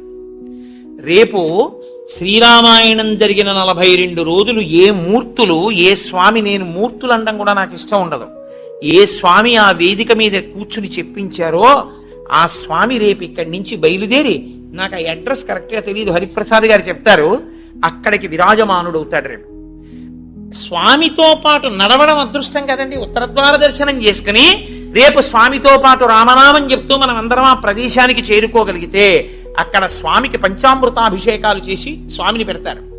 అక్కడ భజనలు ఉంటాయి, విష్ణు సహస్రనామ స్తోత్ర పారాయణ ఉంటాయి. కాకినాడ నుంచి త్యాగరాజస్వామి కీర్తనలే తన ఊపిరిగా బతికేటటువంటి మా అక్కగారు పెద్దాడ సూర్యకుమారి గారు వచ్చారు. ఆవిడ రామచంద్రమూర్తి యొక్క కీర్తనల మీద కచేరీ చేస్తారు. ఆ రామనామ సంకీర్తన ఉంటుంది. హాయిగా మీరు అంతగా మన శరీరాలు అలవాటు పడిపోయాయి కాబట్టి పడిపోతుందేమో అనుకుంటే, నేను అనుకుంటున్నాను ఆయన పెట్టడానికి సిద్ధాస్తుడు కాబట్టి ప్రసాదం కూడా కొంచెం సాత్వికంగా ఉంటుంది అని, కాబట్టి కొద్దిగా సాత్విక ప్రసాదం ఉంటుంది. కాబట్టి ఆ సాత్విక ప్రసాదం పుచ్చుకుని సాయంకాలం వరకు కూర్చోవచ్చు. చక్కగా రామనామం చెప్తూ 1 గంట రామనామం రాస్తూ, అంతకన్నా భాగ్యమే ఉందండి. ముక్కోటే కాల్చినాడు, రేపు పుస్తకాలు ఇప్పించండి అయ్యా మాకు. 1 గంట రామనామం రాసుకుని, రామనామం చెప్పుకుని, విష్ణు సహస్రం పారాయణ చేసుకుని, తులసి అర్చన చేసుకుని, పంచామృతాభిషేకం చూసుకుని, కీర్తనలు చూసుకుని నేను కాకినాడ వెళ్ళిపోతాను, మీరు ఇంటికి వెళ్ళిపోతారు. ముక్కోటే కాలసి ఏ రామచంద్రమూర్తి దగ్గర కూర్చొని మనం రామాయణం విన్నామో ఆ రామచంద్రమూర్తే గుంటూరులో ఉన్న వాళ్ళందరికీ ముక్కోటే కాలసి నాడు కూడా అద్భుత ఫలితాన్ని ఇప్పిస్తానని సంకల్పం చేశాడు. అందుకుని రేపు తాను కదిలి మనని కూడా ఆయన వెంట రమ్మంటున్నాడు. అది కదా అసలు ఉత్తరద్వారం. కాబట్టి రేపు ఆయనతో కలిసి బయలుదేరుదాం. మిగిలిన కార్యాన్నంతటినీ హరిప్రసాద్ గారు మీకు వివరణ చేస్తారు.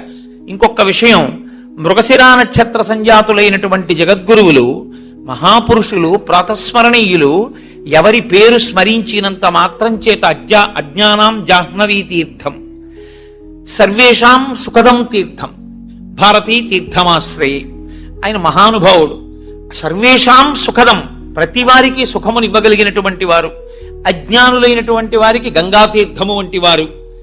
అటువంటి భారతీ తీర్థస్వామి వారు శృంగగిరి పీఠానికి పీఠాధిపత్యంలో ఉన్నారు. ఇప్పుడు వారి నక్షత్రం ఉన్న రోజుల్లో అన్ని చోట్ల కూడా గురుపాదుకా పూజ జరుగుతోంది. గురుపాదుక, మీరు ఎప్పుడు ఒక విషయాన్ని జ్ఞాపకం పెట్టుకోవాలి. గురుపాదుకకి ఎందుకు పూజ? చెప్పులకి పూజ లేదుగా లోకంలో. ఒక రామచంద్రమూర్తి పాదుకలకి చేశారు. నన్ను గౌరవించచ్చు, నా చెప్పుల్ని ఎవరు గౌరవిస్తారు? కోటేశ్వరారు, మీరు కట్టి విప్పిన పంచి ఇవ్వండి అని అడిగిన వాళ్ళు ఉన్నారు నన్ను. మీరు వేసుకు విప్పిన చెప్పులు ఇవ్వండి అని నన్ను ఎవరు అడగకూడదు కూడా. నేను అంత గొప్పవాడిని ఏం కాను. కానీ గురుపాదుకలను ఇస్తారు. ఎందుకో తెలుసా అండి? గురువుగారు నిలబడిన కారణం చేత గురువుగారి యొక్క శక్తి అంతా పాదములలోని నాడీ మండలంలో ఉంటుంది. కొయ్య ఉపాసనా బలాన్ని పుచ్చుకుంటుంది. పుచ్చుకుని ఇబ్బంది లేకుండా సాధకుడిని కాపాడుతుంది. అందుకే కొయ్యపీట మీద కూర్చుంటారు. కొయ్య పాదుకలు వేసుకుని జగద్గురువులు తిరుగుతారు. వారి పాదములలో ఏ అనుగ్రహ శక్తిని పొంది ఉంటాయో ఆ అనుగ్రహ శక్తి ఆ కొయ్య పాదుకలలోకి కూడా దిగుతుంది.